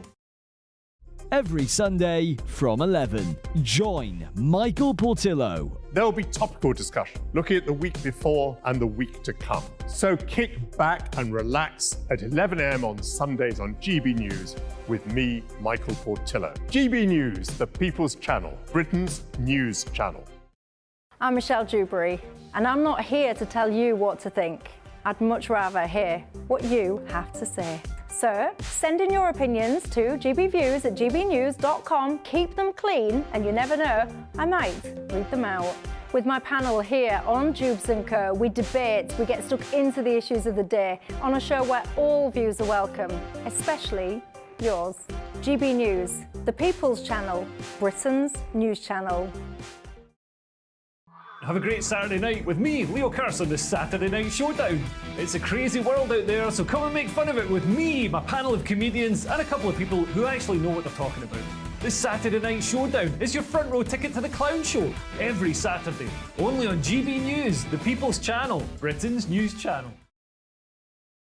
2024, a battleground year. The year the nation decides. As the parties gear up their campaigns for the next general election. Who will be left standing when the British people make one of the biggest decisions of their lives? Who will rise? And who will fall? Let's find out together. For every moment, the highs, the lows, the twists and turns. We'll be with you for every step of this journey. In 2024, GB News is Britain's election channel.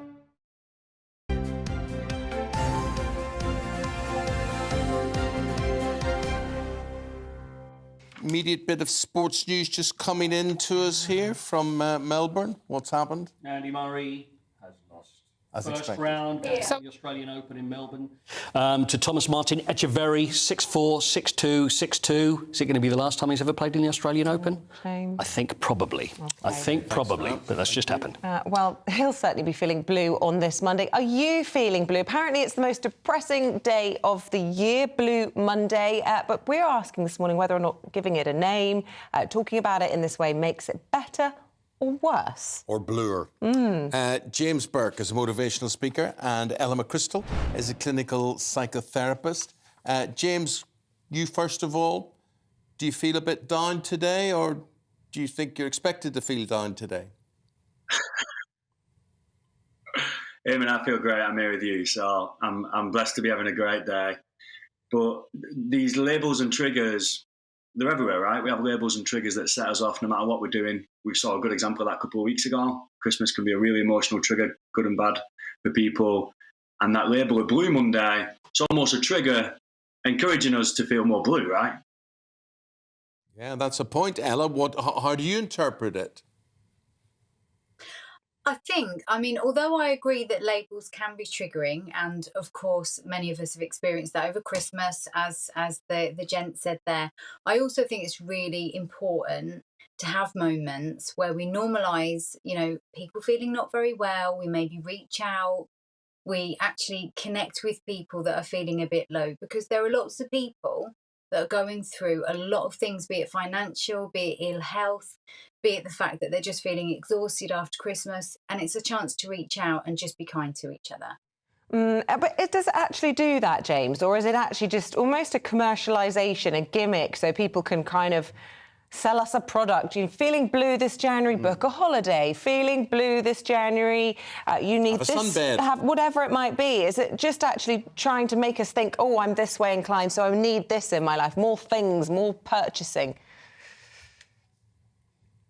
I'm not sure about the intention behind it. There's definitely a lot of commerciality and a lot of advertising companies that will take advantage of it. And actually what Ella's referring to there around having a time and a period where we pick up the phone to people and reach out, there can be nothing more. Sometimes that can be the most beneficial thing you can do.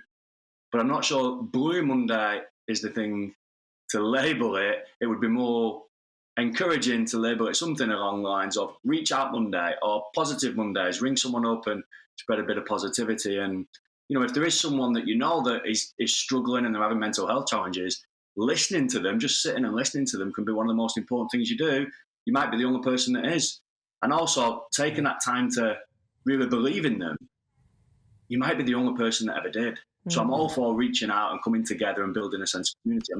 I'm just not sure that Blue Monday is the right label. Maybe there's something that could be more useful. And I suppose, Ella, one of the things about people who may well be suffering is they're very good at hiding it. Yeah. And I think, although it's really great to put a positive twist on this, because it really was a commercial thing. And I do think it's really positive to change the wording. But ultimately, we know what Blue Monday means now. We all understand that Blue Monday means there are people that are feeling not so good. So it gives us the opportunity to think. And I think those negative words actually sometimes have a more profound effect on the way we think about others. If we make it too positive, we might not actually pay that much attention. So sometimes negative psychology can have a positive psychology effect. Although I do agree that the commercialism is unnecessary. I think it's really positive to have this as a way of, as we've said before, as a way of connecting. Ella, how are you feeling today? Actually, you know, it is a difficult day. I've got a very good friend of mine that's very, very poorly. My daughter was vomiting last night. So actually, it's quite a difficult day. So if anyone wants to reach out and lend a hand, that would be amazing, especially if you don't mind clearing sick. Well, James might be your man, because as a motivational speaker, I mean, your story is quite extraordinary, and how you overcame a lot of personal challenges. One of a huge number of siblings, I think, James, am I right in thinking you became homeless, piled on the weight, secretly sleeping in a gym, but turned your life around by getting a job as an estate agent and went on to win awards. So, you know, you've been at rock bottom. How did you turn your life around? So I started, after the estate agency, I started a couple of businesses. One of them was a business coaching company. That's where I won a lot of the awards. And then a personal development and mindset event. And it was through that personal development and mindset study, really, that everything changed for me. If I could put it down to one thing, Isabel, sorry, what do you say? I would say the biggest difference maker was starting to read and put in all this positive information in. James, we've got to cut across you, my friend, because we've got to go to this live news conference, this independent review into the Rochdale grooming gangs. Let's go to that. Yeah, let's listen in to Andy Burnham, Mayor Maggie of Oliver, Manchester. and then Deputy Mayor Kate Green, and I will say something as well after Kate.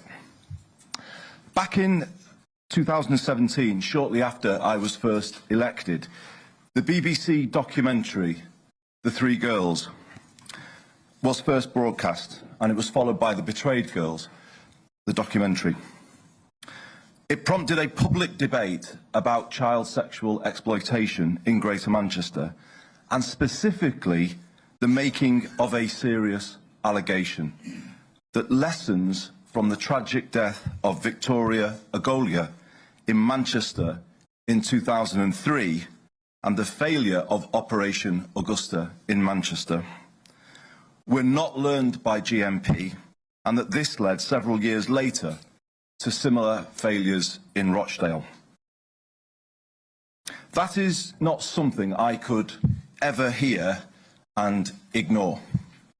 It led me to establish this wide-ranging review, and the report being published today finds unequivocally that failures that could and should have been avoided were in fact repeated. In the words of the report, it represents a, quote, lamentable strategic failure by leaders in the Greater Manchester system at the time. Over many years, Greater Manchester Police failed to give the investigation of these serious crimes the priority and resources necessary. The report is hard to read. It gives a detailed and distressing account of how so many young women were seriously harmed and appallingly failed. But it does fulfil the central purpose of why I set up this review in the first place.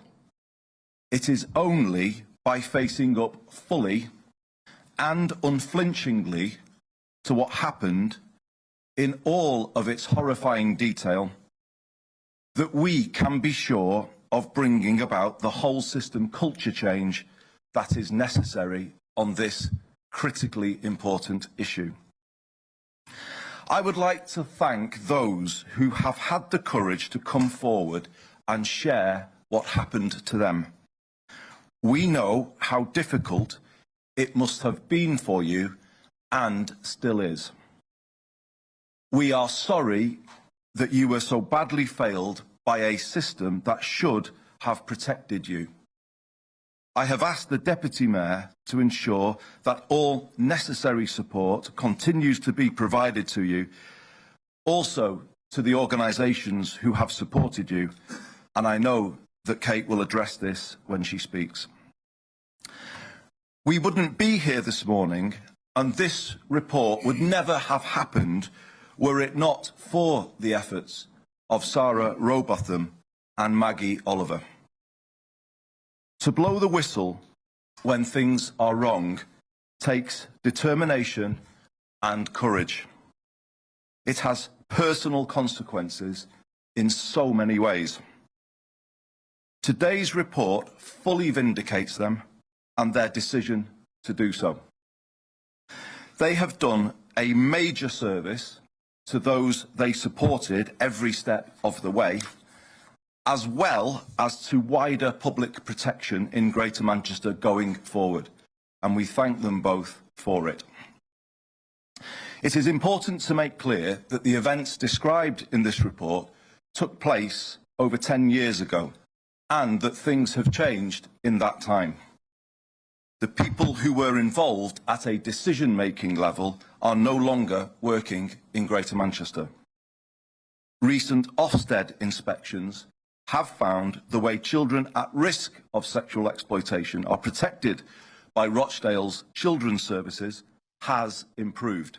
So you're listening there to the Mayor of Greater Manchester, Andy Burnham, who commissioned this inquiry 6 years long into the paedophile grooming gangs in Rochdale, and he found unequivocally in this report that failures that could and should have been avoided were in fact repeated. This was looking at a period from 2004 to 2013, and the report identified 96 men still deemed to be a potential risk to children. Yeah. He said that report was hard to read, hard to listen to, as you will find out as the day goes on. And the police forces are being accused of not applying enough resources to investigate the whole situation. But as Isabel said there, I think the main thing to bear in mind are these 96 men deemed a potential risk to children who are still free. And they are only a proportion of the numbers involved in this whole abuse. He went on to say that Greater Manchester Police and Rochdale Council presented court convictions as having resolved grooming in the town. In reality, it only scraped the surface. He said children's unwillingness to make a formal complaint was repeatedly used as an excuse for not investigating. We're keeping a close eye on that press conference. These men are someone's brothers, are someone's sons, are someone's husbands, someone's partners. People know who they are. They know what goes on. Let's not pretend that people don't know what goes on. And things like takeaway shops are used as the meeting areas for the likes of this and what went on, and still does go on. Still goes on in the northwest of England and the northeast of England as well. I don't know what other areas we're talking about, but we know that Yorkshire and Lancashire particularly badly affected by this. We're going to take a break. We're going to be back with Headline Makers right after this. Join us every night on GB News at 11 p.m. for Headliners, which is 3 top comedians going through the next day's news stories, which is exactly what you need, because when the establishment has gone crazy, you need some craziness to make sense of it. Headliners. You don't have to bother reading the newspaper. We've got it covered for you. Every night at 11 p.m. and repeated every morning at 5 a.m. We won't send you to sleep like some of the other paper review shows out there. So join us 11 p.m. every night on GB News. The People's Channel, Britain's news channel.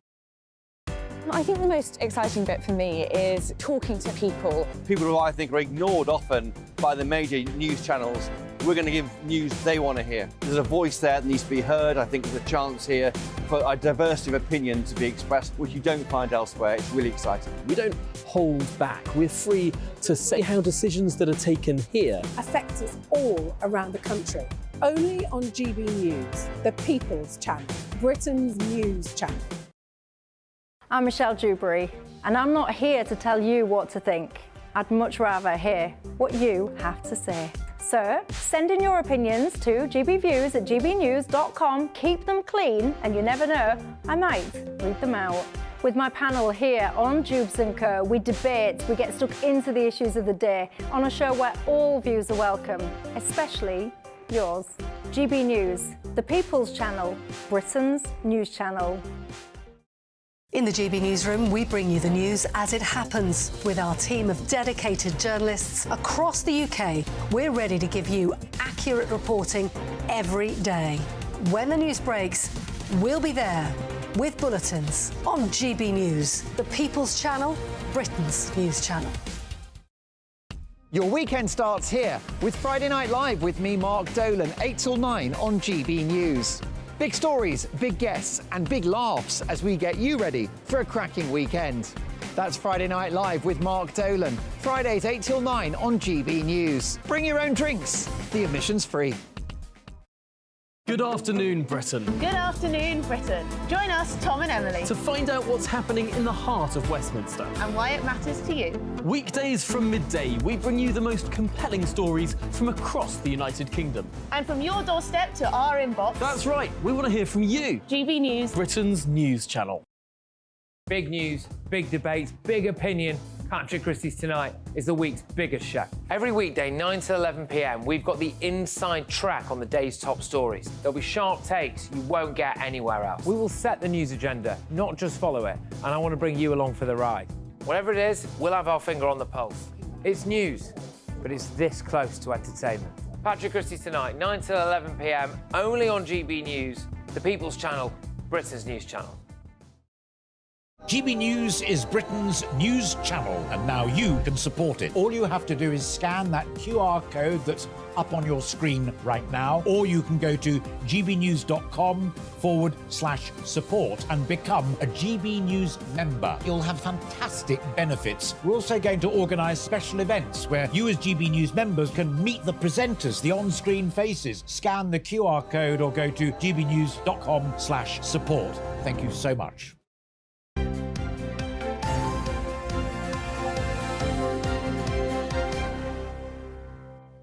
Some news that came in from America overnight involving Nigel Farage.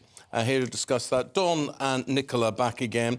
Don, this is I suppose all part of the US election, and this is the first of the Republican primaries, which is going to take place today in Iowa. So let's hear what Donald Trump's had to say about Nigel Farage.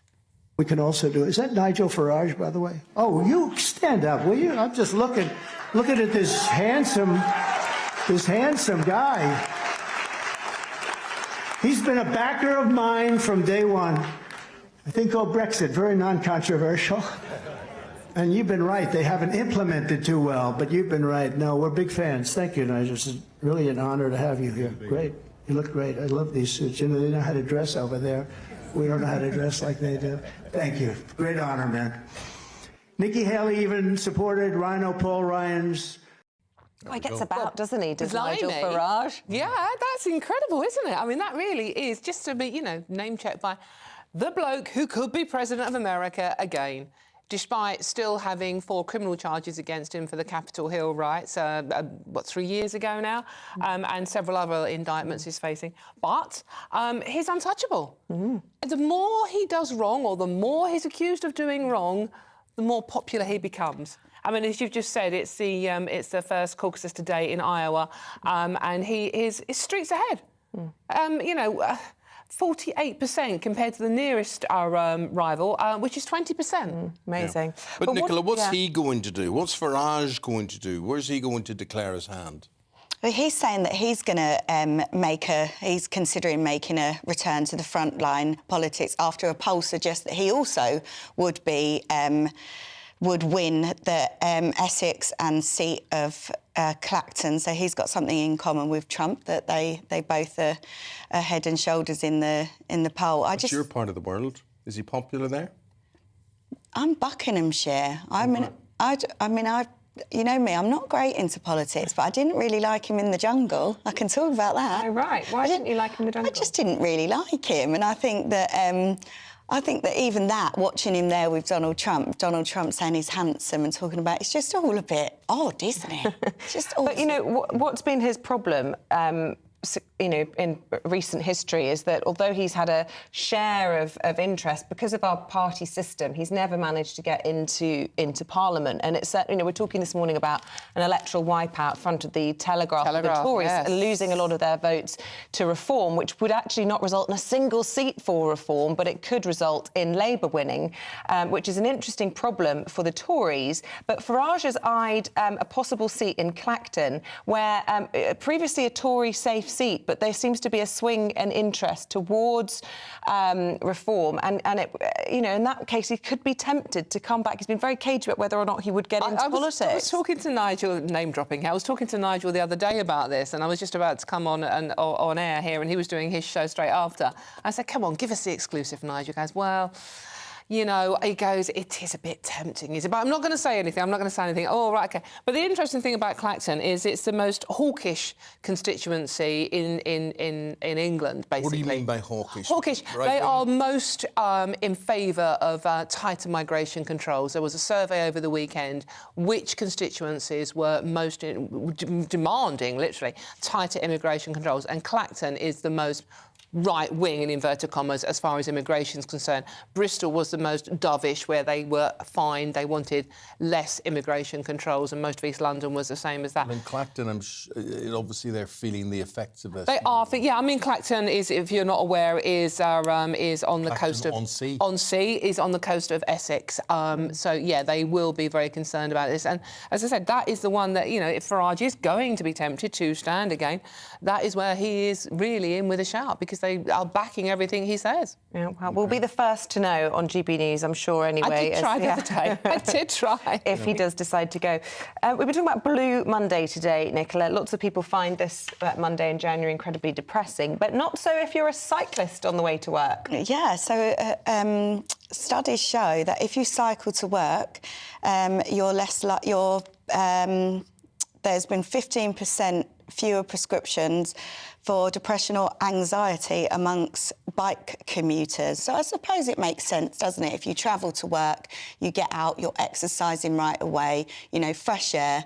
It makes sense that you will feel better. Your endorphin, you will have had an increase. I can see all that. What my worry is being run over by an articulated lorry. Really, that's it. So I think I'll breathe better, but I'll probably be dead. But there are such good cycle paths, for example, in London. Psychopaths. Cycle paths. Lots of like, for example, right through the middle of Hyde Park. Once you get onto these super highways, the chance of seeing an articulated lorry is pretty small. Yeah. I could totally see the appeal, rather than being squeezed in like a sardine to the London Underground, catching every bug there is going, sticking your nose in somebody's armpit for 12 stops or whatever. Hop on your Boris bike and off you go. As a cyclist, you know, basically it's not just cycling, it's exercise in general. The endorphins actually will fight off the Blue Monday feeling. But the fact that story is about cycling on National Pothole Day, whatever the hell that even is, but National Pothole Day. Because if you're a cyclist, the one thing you don't need in your lives is potholes. No. They're not good. And that's when you fall off your bike and you fall under the wheels of the nearest HGV. However, it cheers you up. What do you like with that, Nicola? Would you be a cyclist? No, I mean, I'm with you. I risk assess, so my children don't even have bikes. They've never had bikes.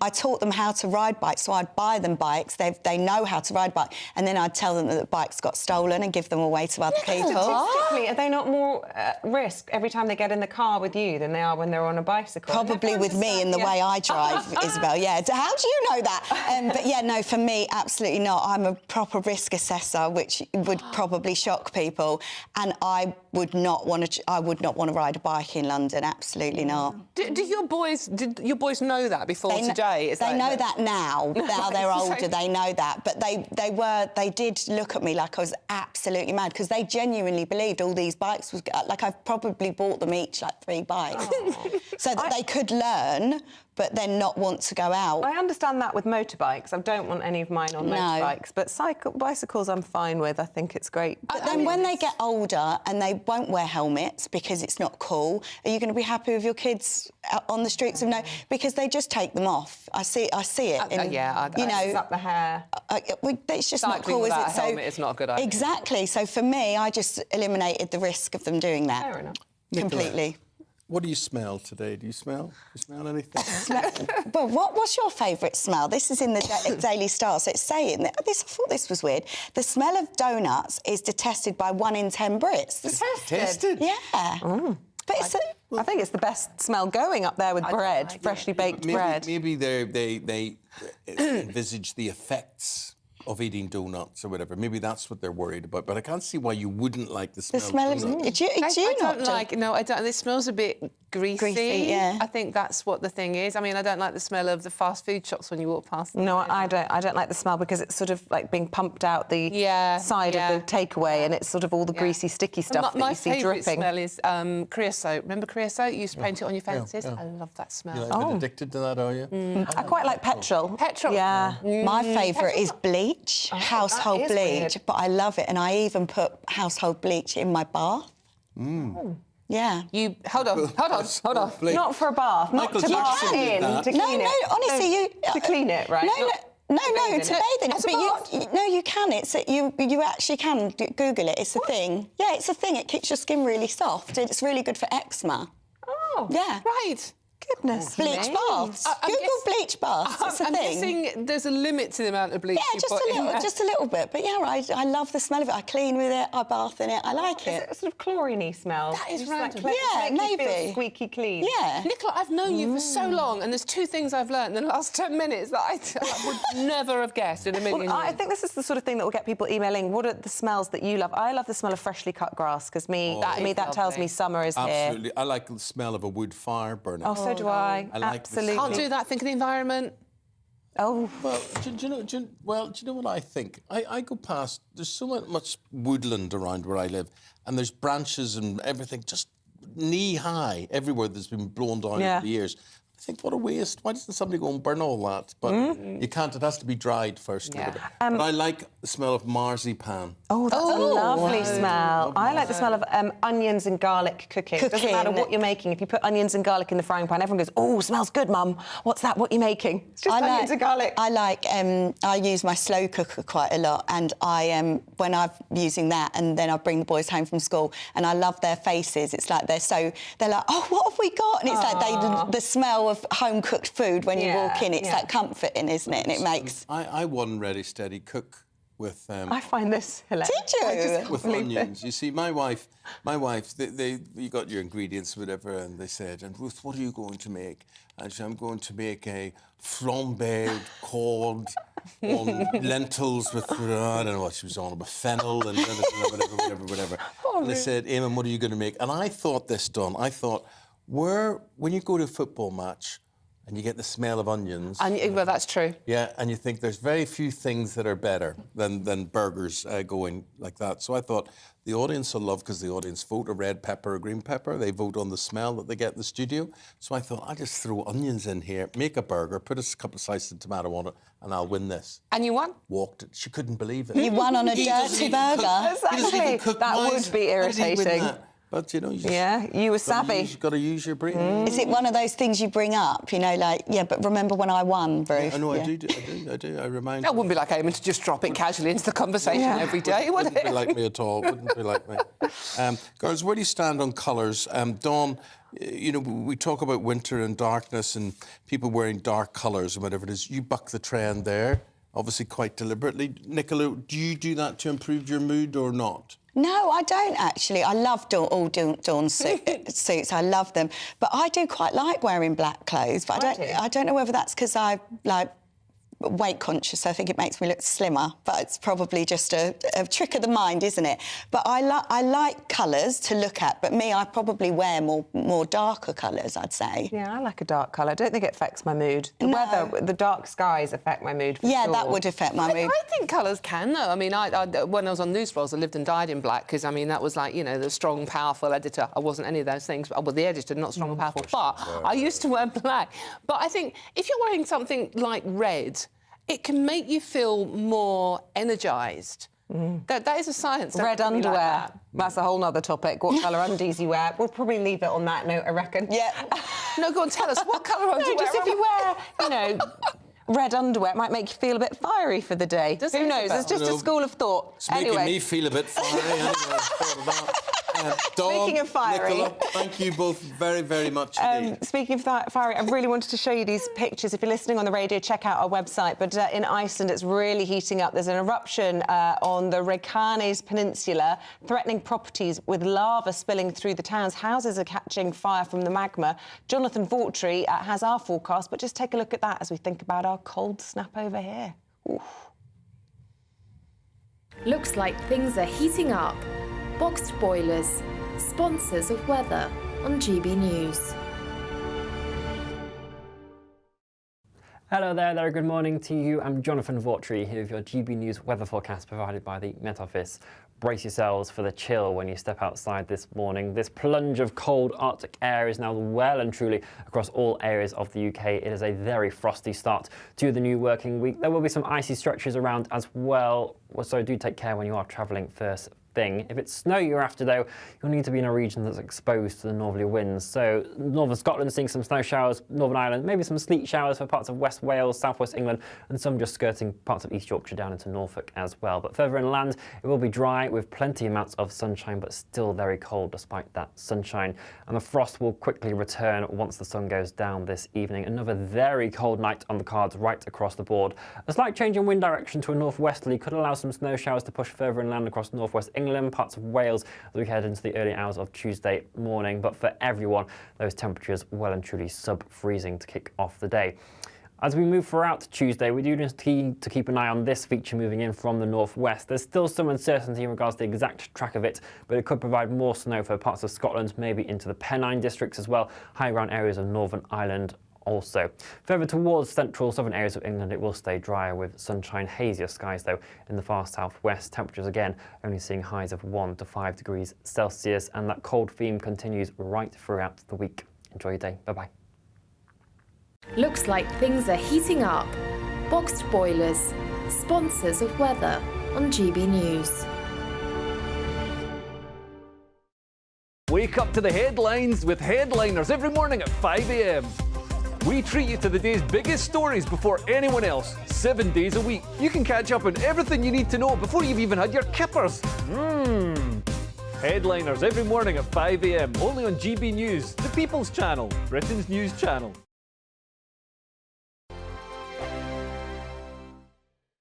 Wake up to the headlines with headliners every morning at 5 a.m. We treat you to the day's biggest stories before anyone else, 7 days a week. You can catch up on everything you need to know before you've even had your kippers. Headliners every morning at 5 a.m, only on GB News, the People's Channel, Britain's news channel. I'm Andrew Doyle. Join me at 7 o'clock every Sunday night for Free Speech Nation, the show where I tackle the week's biggest stories in politics and current affairs with the help of my 2 comedian panellists and a variety of special guests. Free Speech Nation, Sunday nights from 7 on GB News, the People's Channel, Britain's news channel. Big news, big debates, big opinion. Patrick Christie's Tonight is the week's biggest show. Every weekday, 9 to 11 p.m, we've got the inside track on the day's top stories. There'll be sharp takes you won't get anywhere else. We will set the news agenda, not just follow it, and I want to bring you along for the ride. Whatever it is, we'll have our finger on the pulse. It's news, but it's this close to entertainment. Patrick Christie's Tonight, 9 to 11 p.m, only on GB News, the People's Channel, Britain's news channel. Now then, Lee Anderson here. Join me on GB News on my show, The Real World, every Friday at 7 p.m. I'm not eating bloody cat. Are you delicious. mental? Open your mouth. OK, here comes a train. Reminds me of the scene in Singing in the Rain. Adam, is that a good one? Whoa! Join me at 7 on GB News, Britain's news channel. When the news happens, it happens here. And really important breaking news. Breaking news this morning. On TV, radio and online, the news starts here on Britain's Newsroom. All the biggest stories and the answers that you need from across the UK and beyond. Join Britain's Newsroom from 9:30 on GB News. The People's Channel, Britain's news channel. Have a great Saturday night with me, Leo Curse, on the Saturday Night Showdown. It's a crazy world out there, so come and make fun of it with me, my panel of comedians, and a couple of people who actually know what they're talking about. The Saturday Night Showdown is your front row ticket to the clown show every Saturday, only on GB News, the People's Channel, Britain's news channel. Good afternoon, Britain. Good afternoon, Britain. Join us, Tom and Emily, To find out what's happening in the heart of Westminster. and why it matters to you. Weekdays from midday, we bring you the most compelling stories from across the United Kingdom. And from your doorstep to our inbox. That's right, we want to hear from you. GB News, Britain's news channel. GB News, unlike other broadcasters, isn't obsessed with the London-Westminster bubble. We think there's a nation beyond the M25, and that's why we talk about the issues that matter across the land. Join me on State of the Nation, 8 to 9 o'clock, Monday to Thursday, on GB News. Daisy's listening, and you should too. Every Sunday from 11. Join Michael Portillo. There'll be topical discussion, looking at the week before and the week to come. So kick back and relax at 11 a.m. on Sundays on GB News with me, Michael Portillo. GB News, the People's Channel, Britain's news channel. When the news happens, it happens here. And really important breaking news. Breaking news this morning. On TV, radio and online, the news starts here on Britain's Newsroom. All the biggest stories and the answers that you need from across the UK and beyond. Join Britain's Newsroom from 9:30 on GB News. The People's Channel, Britain's news channel.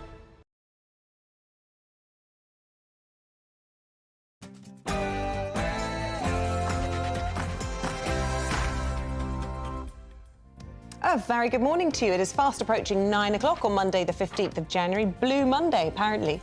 Not with us. Stay tuned here. You are watching and listening to Breakfast with Eamonn Holmes and Isabel Webster. Linda says, I just woke up to discover that today, which is my birthday, is the most depressing day of the year. Who made this up? Because it's not with her. And Jim says, this is not a Blue Monday for us. It's our 47th wedding anniversary. Another lovely day. Well, happy wedding anniversary to Doreen and Jim, who live in Stewarton in Ayrshire. Leading the news on this Blue Monday morning, with rising tensions around the world, the Defence Secretary Grant Shapps is set to commit 20,000 British troops to NATO. We spoke to him earlier this morning. This will be the biggest deployment of UK troops to NATO for about 40 years. This is an operation which is designed to essentially allow NATO to test our approach. Poll shows the Conservatives are on course for a 1997-style electoral wipeout as Labour looks set to sweep to power with the help of an unlikely ally. Catherine Forster has the latest. Yes, this poll is saying that the Reform Party looks set to help hand Labour a huge majority rather than a hung parliament potentially without them. Trouble for Rishi Sunak. Also, I'm here outside Lancaster House where the Defence Secretary will be making a big speech shortly. I'll bring you the latest. OK. A 6-year independent inquiry into the Rochdale grooming situation has been made public today. The Manchester Mayor, Andy Burnham, reveals the extent of police failings and cover-ups. Over many years, Greater Manchester Police failed to give the investigation of these serious crimes the priority and resources necessary. Also this morning, new details over the late Queen's fury over the naming of Harry and Meghan's daughter, Lilibet. A new dawn for Denmark. King Frederick has been proclaimed king following the abdication of his mother, Queen Marguerite II. And the number one enemy of drivers across Britain is potholes. But on this National Pothole Day, we'll be exploring some of the innovative solutions being used to fix the crisis. See, there was a pothole that just fascinates me. I've been looking at it all morning. It's not exactly a pothole. The road goes like this, and then it's sunken, and there is a manhole cover. Oh. So it's as if they've built... Oh, watch out, there'll be a sinkhole before you know it. Yeah. Well, you know, it's they've built a surface on top of the manhole cover, so really rather strange. I think the standard of repairs is often not terrible good enough. Yeah, that's the problem. So all of that brings us to what the weather is doing. And as the week progresses, it's going to get colder and colder. We've got a cold week ahead of us and there's snow in the forecast for some of us. Join me later for all the details and to find out whether you'll be seeing any wintry flurries. What a tease he is. What a tease he is. Pretty much everyone. Lots of you being quite positive on this Blue Monday, it has to be said. Maureen says, January is a great month to start new plans for the coming year. Plants for the garden. Maybe we could try and look on the bright side and accentuate the positive. I'm with you, Maureen. Yeah, we agree with you, Why do we have to focus on being miserable all the time? And you're there, you're planning your garden, you're planning colour for spring, you're doing all the winter chores that have to be done in the garden. I think people who are involved in the garden probably generally have a better mental I'm just getting into it, just starting, and it's becoming my new hobby. Very excited about it. Well, I'm actually, since you ask, about to gut the vegetable patches. We've already got an established vegetable patch, but I've let it go, so I'm going to completely clear it, make sure all the lovely manure and everything is saved, and then plant it up for the spring. So when you say you've got an existing vegetable raised beds and all the rest of it. Well, so you've got the structure. Is there anything growing in it? Well, no. Not anymore. So you haven't got a vegetable? Well, I've got lovely raspberries, which we'll keep in there, autumn flowering raspberries. But we're going to put all new things. I want to have things like potatoes, courgettes. Very easy to grow potatoes. Chives. Yeah, you can't go wrong with potatoes. And then a few cut flowers as well. I want some dahlias in there later in the year. Very good. That'll be good for your heart my and new your soul. hobby. Yes. GB Views at gbnews.com. Send us a picture of your little allotment or whatever. Let us know.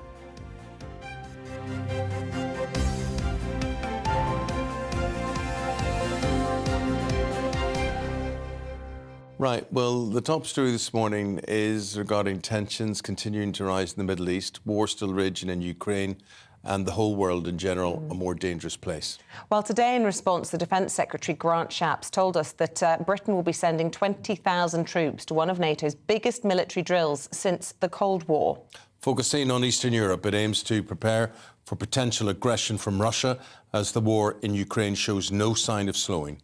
Here's what he had to say when we spoke to him earlier on the programme. This will be the biggest deployment of UK troops to NATO for about 40 years.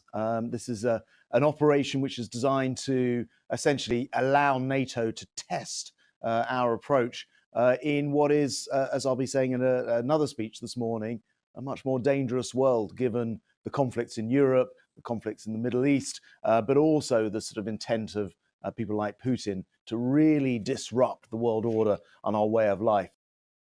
So a big NATO exercise. Joining us from Westminster, GB News political correspondent Catherine Foster. What do you make of this announcement, Catherine? Yes, a big announcement. Grant Shapps, the Defence Secretary, arriving at Lancaster House just a few minutes before when I was speaking to you earlier. He's expected to say the foundations of the world order are being shaken to the core. And we have war in Europe. We've seen military strikes last week, the Houthi rebels in the Red Sea. We've got major tensions with China over Taiwan. He's saying that the peace dividend we've had since the end of the Cold War is at an end, and it certainly does feel like that, doesn't it? Now, in terms of this announcement, 20,000 British troops being deployed. That's about half the total number coming from 30 NATO countries and Sweden. That's happening from next month. 16,000 from the army. That's a fifth the number of our regular army. Also, RAF aircraft carrier, 8 warships, fighter jets, 2. So this is a really big move, and they're sending a very clear message that Britain is going to be at the forefront of defending Western interests. Of course, we had the £2.5 billion announcement for Ukraine this year from Prime Minister Rishi Sunak last week, and he will be making a statement in the Commons later explaining the government's thinking going forward. But 2024, it does feel like the world is a more dangerous place than it used to be. OK, Catherine, thanks very much indeed. Today, Blue Monday, the 15th of January, Monday the 15th of January, otherwise known as the most depressing day of the year. Yes, what do you feel depressed this morning? I feel quite depressed most looking. No, I think any more than any other day? Yes. No. I can see why, because basically money's the problem now. January's tough, isn't it, after Christmas? Yeah. That's when it's really hitting home. Inflation's been biting. And, electricity bills. I think October's a lovely month. Then you get to November, and it's all downhill. Yeah, November, we're in the bleak midwinter at the moment, aren't we? We had the worst type of Christmas, which was dark, dank, grey. Cold. So it wasn't. There was no blue sky or anything like that, and it's been like that for much of January. Though some people, I phoned some people around the country and they said it was a beautiful day here. It was stunning yesterday in the morning, but clouded over in the afternoon. But look, lots of organisations and people have adopted this day, Blue Monday, to try and reduce the stigma associated with mental health issues. I suppose it helps people not to feel alone if others are also experiencing the same symptoms. Or if the sky is just blue. The Samaritans are keen to dispel the whole Blue Monday myth once and for all, as its continuation could discourage people from seeking help that they actually need. Our Yorkshire and Humber reporter, Anna Riley. Anna, you've got more on this. Tell us all. Good morning. Yes, well, we're here at Rotherham train station this morning in South Yorkshire. I'm joined by Fiona Wilson. She is a listener for the Samaritans and she volunteers with them. Samaritans are here to dispel that myth of Blue Monday. They instead say, let's call it Brew Monday, and get together with your loved ones, your colleagues, your friends over a cuppa and just discuss how you're feeling. Don't let the calendar decide whether you're feeling low or not. And there's outreach work not just here at this train station but across the UK by Samaritans, isn't there, Fiona? Just tell us what's in store for today. Well, Samaritan branches all over the country will be doing similar things to ourselves. We're at the train station and we'll be giving out free tea bags and encouraging people to sit down, have a cuppa with someone you care about and just catch up with them and have a conversation. Yeah, what is it about that opening up that helps our mental health if we are feeling a bit low? Just to talk to somebody and have them listen to what's on your mind does help to make you feel a little bit better and share your problems with somebody else. And even though Samaritans are dispelling this myth of Blue Monday today, January is still a tough month for many, isn't it? We've just had Christmas, we've had a lot of expense, we're in the cost of living crisis. You know, how are people feeling? And we can say the weather as well, but the sun has come out for us, hasn't it, today? Yeah, obviously January is a difficult time of year for a lot of people. But whatever's on your mind, whether it is financial worries or other things, you can talk to somebody at Samaritans about it. Yes, and how long have you been a listener for them? Because Samaritans, they've been going 75 years now, haven't they? They take a 70, sorry. They take a call for help every 10 seconds, don't they, from people in crisis? About 4 years now for me. And what made you want to get into it? When I retired from work, I decided I wanted to do some voluntary work and give something back, and chose Samaritans. And what advice would you give to people who are feeling a bit low today and for the rest of the year? Please call us. Our number, 116 123. It's a free phone number. You can call us. We're open 24 hours a day. And please call us and we'll listen to whatever's on your mind. Thank you so much, Fiona. Thank you for speaking to us this morning. So that's it. Yes, Brew Monday. Places like train stations today, but the Samaritans are saying you can do that at home, you can do that with your colleagues over a drink, or just pick up the phone and ask how your loved ones are feeling. Yeah, absolutely. Good advice. Thanks very much indeed, Anna. Yeah, but look at you with the sunshine around you. That's got to be good for the way you think. Britain's Newsroom, what way will you think after watching that today? 9:30 with Andrew and Bev. Good morning, guys. Yeah, and look, you got the memo, didn't you, Bev? Wearing blue on blue. Actually, you both did. I have my blue glasses. Oh, this is coincidence. Yeah, so we're going to cheer people up. Good. If they need cheering up. But they'll be cheered only having been with you guys at breakfast. But we are talking about Tory meltdown, and we are, because that poll on the front page Telegraph is devastating. The Tory graph. Tory graph, yeah, let's not forget. As it always was, yeah. Predicting a meltdown on the Labour scale. It's not rocket science, what they've got to do to get things right. So why do they resist? What is the inertia? What they should do is behave like a Tory party again. That would help. Start doing things that Tories expect. Them?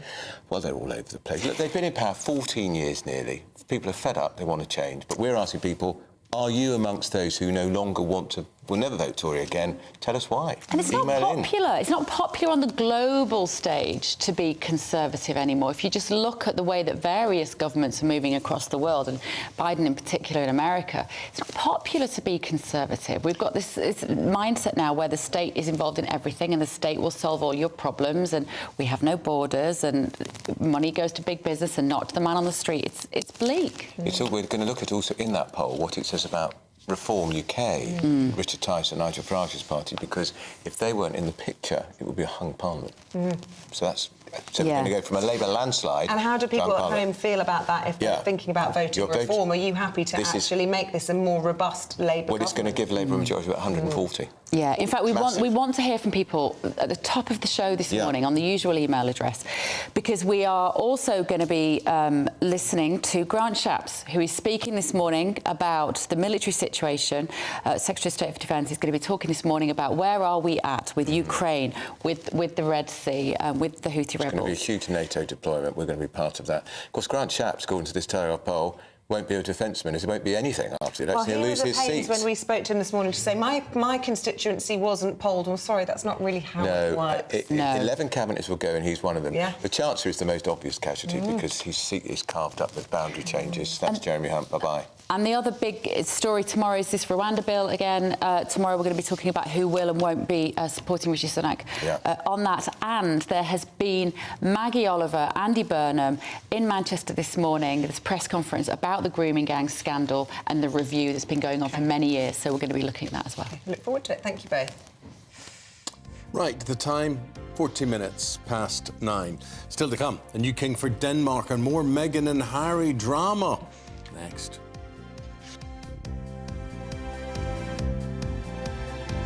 ...2024, a battleground year. The year the nation decides. As the parties gear up their campaigns for the next general election. Who will be left standing when the British people make one of the biggest decisions of their lives? Who will rise? And who will fall? Let's find out together. For every moment, the highs, the lows, the twists and turns. We'll be with you for every step of this journey. In 2024, GB News is Britain's election channel. Your weekend starts here with Friday Night Live with me, Mark Dolan, 8 till 9 on GB News. Big stories, big guests and big laughs as we get you ready for a cracking weekend. That's Friday Night Live with Mark Dolan. Fridays 8 till 9 on GB News. Bring your own drinks. The admission's free. In the GB Newsroom, we bring you the news as it happens. With our team of dedicated journalists across the UK, we're ready to give you accurate reporting every day. When the news breaks, we'll be there with bulletins on GB News, the People's Channel, Britain's news channel. Big news, big debates, big opinion. Patrick Christie's Tonight is the week's biggest show. Every weekday, 9 to 11 p.m, we've got the inside track on the day's top stories. There'll be sharp takes you won't get anywhere else. We will set the news agenda, not just follow it, and I want to bring you along for the ride. Whatever it is, we'll have our finger on the pulse. It's news, but it's this close to entertainment. Patrick Christie's Tonight, 9 to 11 p.m, only on GB News, the People's Channel, Britain's news channel. Join us every night on GB News at 11 p.m. for Headliners, which is 3 top comedians going through the next day's news stories, which is exactly what you need, because when the establishment has gone crazy, you need some craziness to make sense of it. Headliners. You don't have to bother reading the newspaper. We've got it covered for you. Every night at 11 p.m. and repeated every morning at 5 a.m. We won't send you to sleep like some of the other paper review shows out there. So join us 11 p.m. every night on GB News. The People's Channel, Britain's news channel. I'm Michelle Dewberry, and I'm not here to tell you what to think. I'd much rather hear what you have to say. So, send in your opinions to gbviews@gbnews.com. Keep them clean, and you never know, I might read them out. With my panel here on Jubes & Co, we debate, we get stuck into the issues of the day on a show where all views are welcome, especially yours. GB News, the People's Channel, Britain's news channel. Tired of the usual focus-tested, pre-prepared Westminster runaround? Well, so am I. So you want higher taxes? Is your department to blame for this? Are you rethinking this policy? Every Sunday at 9:30, I'll be sitting down with those in power to get the truth about the issues affecting you. Let's be honest, we've known about the cost pressures of this project for years, not months. That's the Camilla Tominey Show, a politics show with personality. On GB News, the People's Channel, Britain's news channel.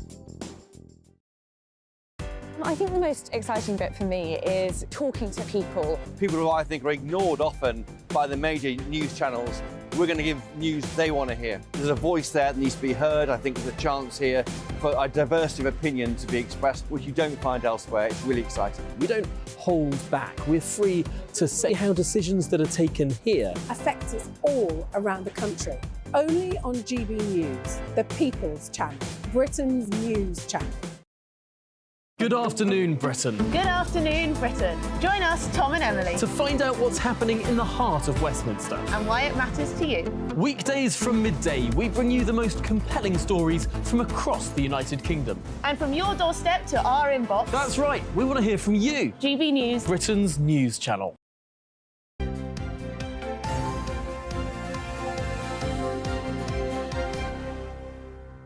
We just want to get into royal news now. New details today have revealed that the late Queen was so infuriated that Prince Harry and Meghan had called their daughter Lilibet, that one aide said it was the angriest they had ever seen her. Before we get to that, we're going to talk about the royal news, the big monarchy news in Denmark. And joining us now, royal correspondent and writer Rafe is with us now. Rafe, what have you Heidelmanku, Yeah. Well, yes, well, today actually is quite interesting. Today is the first day since 1730, almost 300 years, where nowhere in the world is there a female reigning monarch, which is quite interesting. We've got 6 women coming to be, who will become queen in the years to come, but right now there's none because, of course, we had yesterday the abdication of the Queen of Denmark, Queen Margrethe, Europe's longest reigning monarch. We had a lovely positive ceremony where she abdicated and handed over the throne to her son, the Crown Prince, who is now King Frederick X of Denmark. Since the 1500s in Denmark, all male monarchs have alternated their name between Frederick and Christian. So there have been 10 Christians, now 10 Fredericks. There's no history of abdication in Denmark. It's been 900 years since the last abdication. So Queen Margrethe, always doing things her own way throughout her reign, ends the reign in just the same way. So we saw for the first time the sovereign of Denmark signing her abdication. Normally, the succession always happens just after a king or queen dies. It's always a very sombre occasion. So uniquely now, we've had a very positive, upbeat, uplifting ceremony. We saw the royal family at Christiansborg Palace being cheered by immense crowds who had gathered, and the king on the balcony was cheered, as we can see right now, and the royal family. To his right, we see his crown prince now, his 18-year-old son. And there is the new Queen Mary from Australia. And Australians have been cock-a-hoop about all of this, and the Australian government have actually made a donation to save the Tasmanian devil, because Queen Mary was born in Hobart, Tasmania, in her honour. But lived in Scotland for a while. Well, she had, yes, her family are Scottish, actually. But you can see the huge crowds there. In Denmark, support for the monarchy is about 85%. It's Europe's oldest monarchy, but with support level that high, could easily last for another 1,200 years. And how? Because obviously the abdication came as a big shock on New Year's Eve. No one saw it come, or no one was expecting it. Perhaps unlike where we've seen this happen previously in other royal families. Does that play in, I suppose, anything to the debate around whether or not it would affect our popularity for our affection towards the royal family if there was an abdication there? Do you think the royals here look at what's going on? This is something I've been thinking about for over a decade now, and of course it's the trend across Europe to abdicate. Even popes do it now, right? Yeah. Also in the Middle East. Our sovereign, the Queen, and I think also the King, very much believe this is a sacrament of coronation. It's a holy order, is there until death. My own theory is that if it's going to happen, it would happen in Prince William's reign. You know, he'll get to the throne when he's around 60 or so, possibly, if not, not 70. And the whole point of the monarchy, I think, at his best points was when it was a young Queen Victoria, young Queen Elizabeth. And it may be that Prince William decides, similarly around the age of 70 or 75, let's give my son a chance to become a young monarch and capture the spirit of the nation. Well, it's an ageing population, isn't it? People live on and on and on in a way that has never happened before. With royal families, and obviously a lot of monarchs traditionally used to be killed in battles and all the rest of it. So all of that's gone.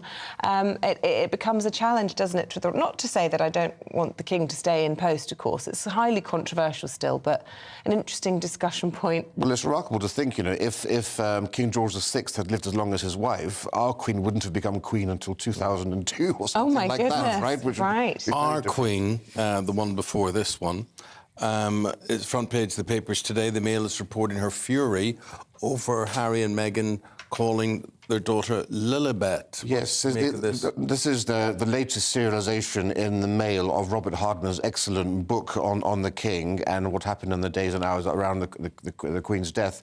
But it's a wonderful book because it's actually exploding many of the myths we had being touted in Spare. On the weekend, we found out that actually the royal family did try to contact Prince Harry when the Queen died, but he was in the air, unreachable. So that explodes one myth in Spare. And now another one. The Queen said to be as angry as she had ever been over the claim by the Sussexes that she had given her blessing to the use of the name Lilibet. Lilibet, a very personal, private name of the Queen's, only used by intimate members of the royal family with her. The palace says recollections may vary, and I think that's the best way to sum it up. Not again. All right, we have to leave it there. Rafe Hadelmank, always fascinating to talk to you. Thanks very much indeed. I wonder what we'll find out tomorrow from Robert Hardman's book. I'm looking forward to it coming out on Thursday. Whatever there is to find out, you'll find it out here from 6 a.m. Right now, it's Andrew and Bev. Have a good day. Hello there, good morning to you. I'm Jonathan Vautry here with your GB News weather forecast provided by the Met Office. Brace yourselves for the chill when you step outside this morning. This plunge of cold Arctic air is now well and truly across all areas of the UK. It is a very frosty start to the new working week. There will be some icy stretches around as well, so do take care when you are travelling first thing. If it's snow you're after, though, you'll need to be in a region that's exposed to the northerly winds. So northern Scotland seeing some snow showers, Northern Ireland, maybe some sleet showers for parts of West Wales, southwest England, and some just skirting parts of East Yorkshire down into Norfolk as well. But further inland, it will be dry with plenty amounts of sunshine, but still very cold despite that sunshine. And the frost will quickly return once the sun goes down this evening. Another very cold night on the cards right across the board. A slight change in wind direction to a northwesterly could allow some snow showers to push further inland across northwest England, parts of Wales as we head into the early hours of Tuesday morning. But for everyone, those temperatures well and truly sub-freezing to kick off the day. As we move throughout Tuesday, we do need to keep an eye on this feature moving in from the northwest. There's still some uncertainty in regards to the exact track of it, but it could provide more snow for parts of Scotland, maybe into the Pennine districts as well, high ground areas of Northern Ireland also. Further towards central southern areas of England, it will stay drier with sunshine, hazier skies though in the far southwest. Temperatures again only seeing highs of 1 to 5 degrees Celsius, and that cold theme continues right throughout the week. Enjoy your day. Bye-bye. Very good morning. Monday morning, we've got a very busy show. Shocking poll on the front page of the Daily Telegraph today. Tory graph, remember, it shows that Labour are heading for a landslide victory not seen on a scale since Tony Blair in 1997. If you're thinking of voting for Reform UK, Nigel Farage, Richard Tice's party, food for thought. We'll tell you what that poll might mean after the news. But also get in touch with us this morning, gbviews@gbnews.com. Are you one of those people who would have voted Conservative and now will not? If so, do get in touch and let us know why. That and a lot more this morning. GB News is Britain's news channel, and now you can support it. All you have to do is scan that QR code that's up on your screen right now, or you can go to gbnews.com/support and become a GB News member. You'll have fantastic benefits. We're also going to organise special events where you as GB News members can meet the presenters, the on-screen faces. Scan the QR code or go to gbnews.com/support. Thank you so much. Big news, big debates, big opinion. Patrick Christie's Tonight is the week's biggest show. Every weekday, 9 to 11 p.m, we've got the inside track on the day's top stories. There'll be sharp takes you won't get anywhere else. We will set the news agenda, not just follow it, and I want to bring you along for the ride. Whatever it is, we'll have our finger on the pulse. It's news, but it's this close to entertainment. Patrick Christie's Tonight, 9 to 11 p.m, only on GB News, the People's Channel, Britain's news channel. Now then, Lee Anderson here. Join me on GB News on my show, The Real World, every Friday at 7 p.m. I'm not eating bloody cat. Are you Delicious. mental? Open your mouth. OK, here comes a train. Reminds me of the scene in Singing in the Rain. Adam, is that a good one? Whoa! Join me at 7 on GB News, Britain's news channel. I'm Andrew Doyle. Join me at 7 o'clock every Sunday night for Free Speech Nation, the show where I tackle the week's biggest stories in politics and current affairs with the help of my two comedian panellists and a variety of special guests. Free Speech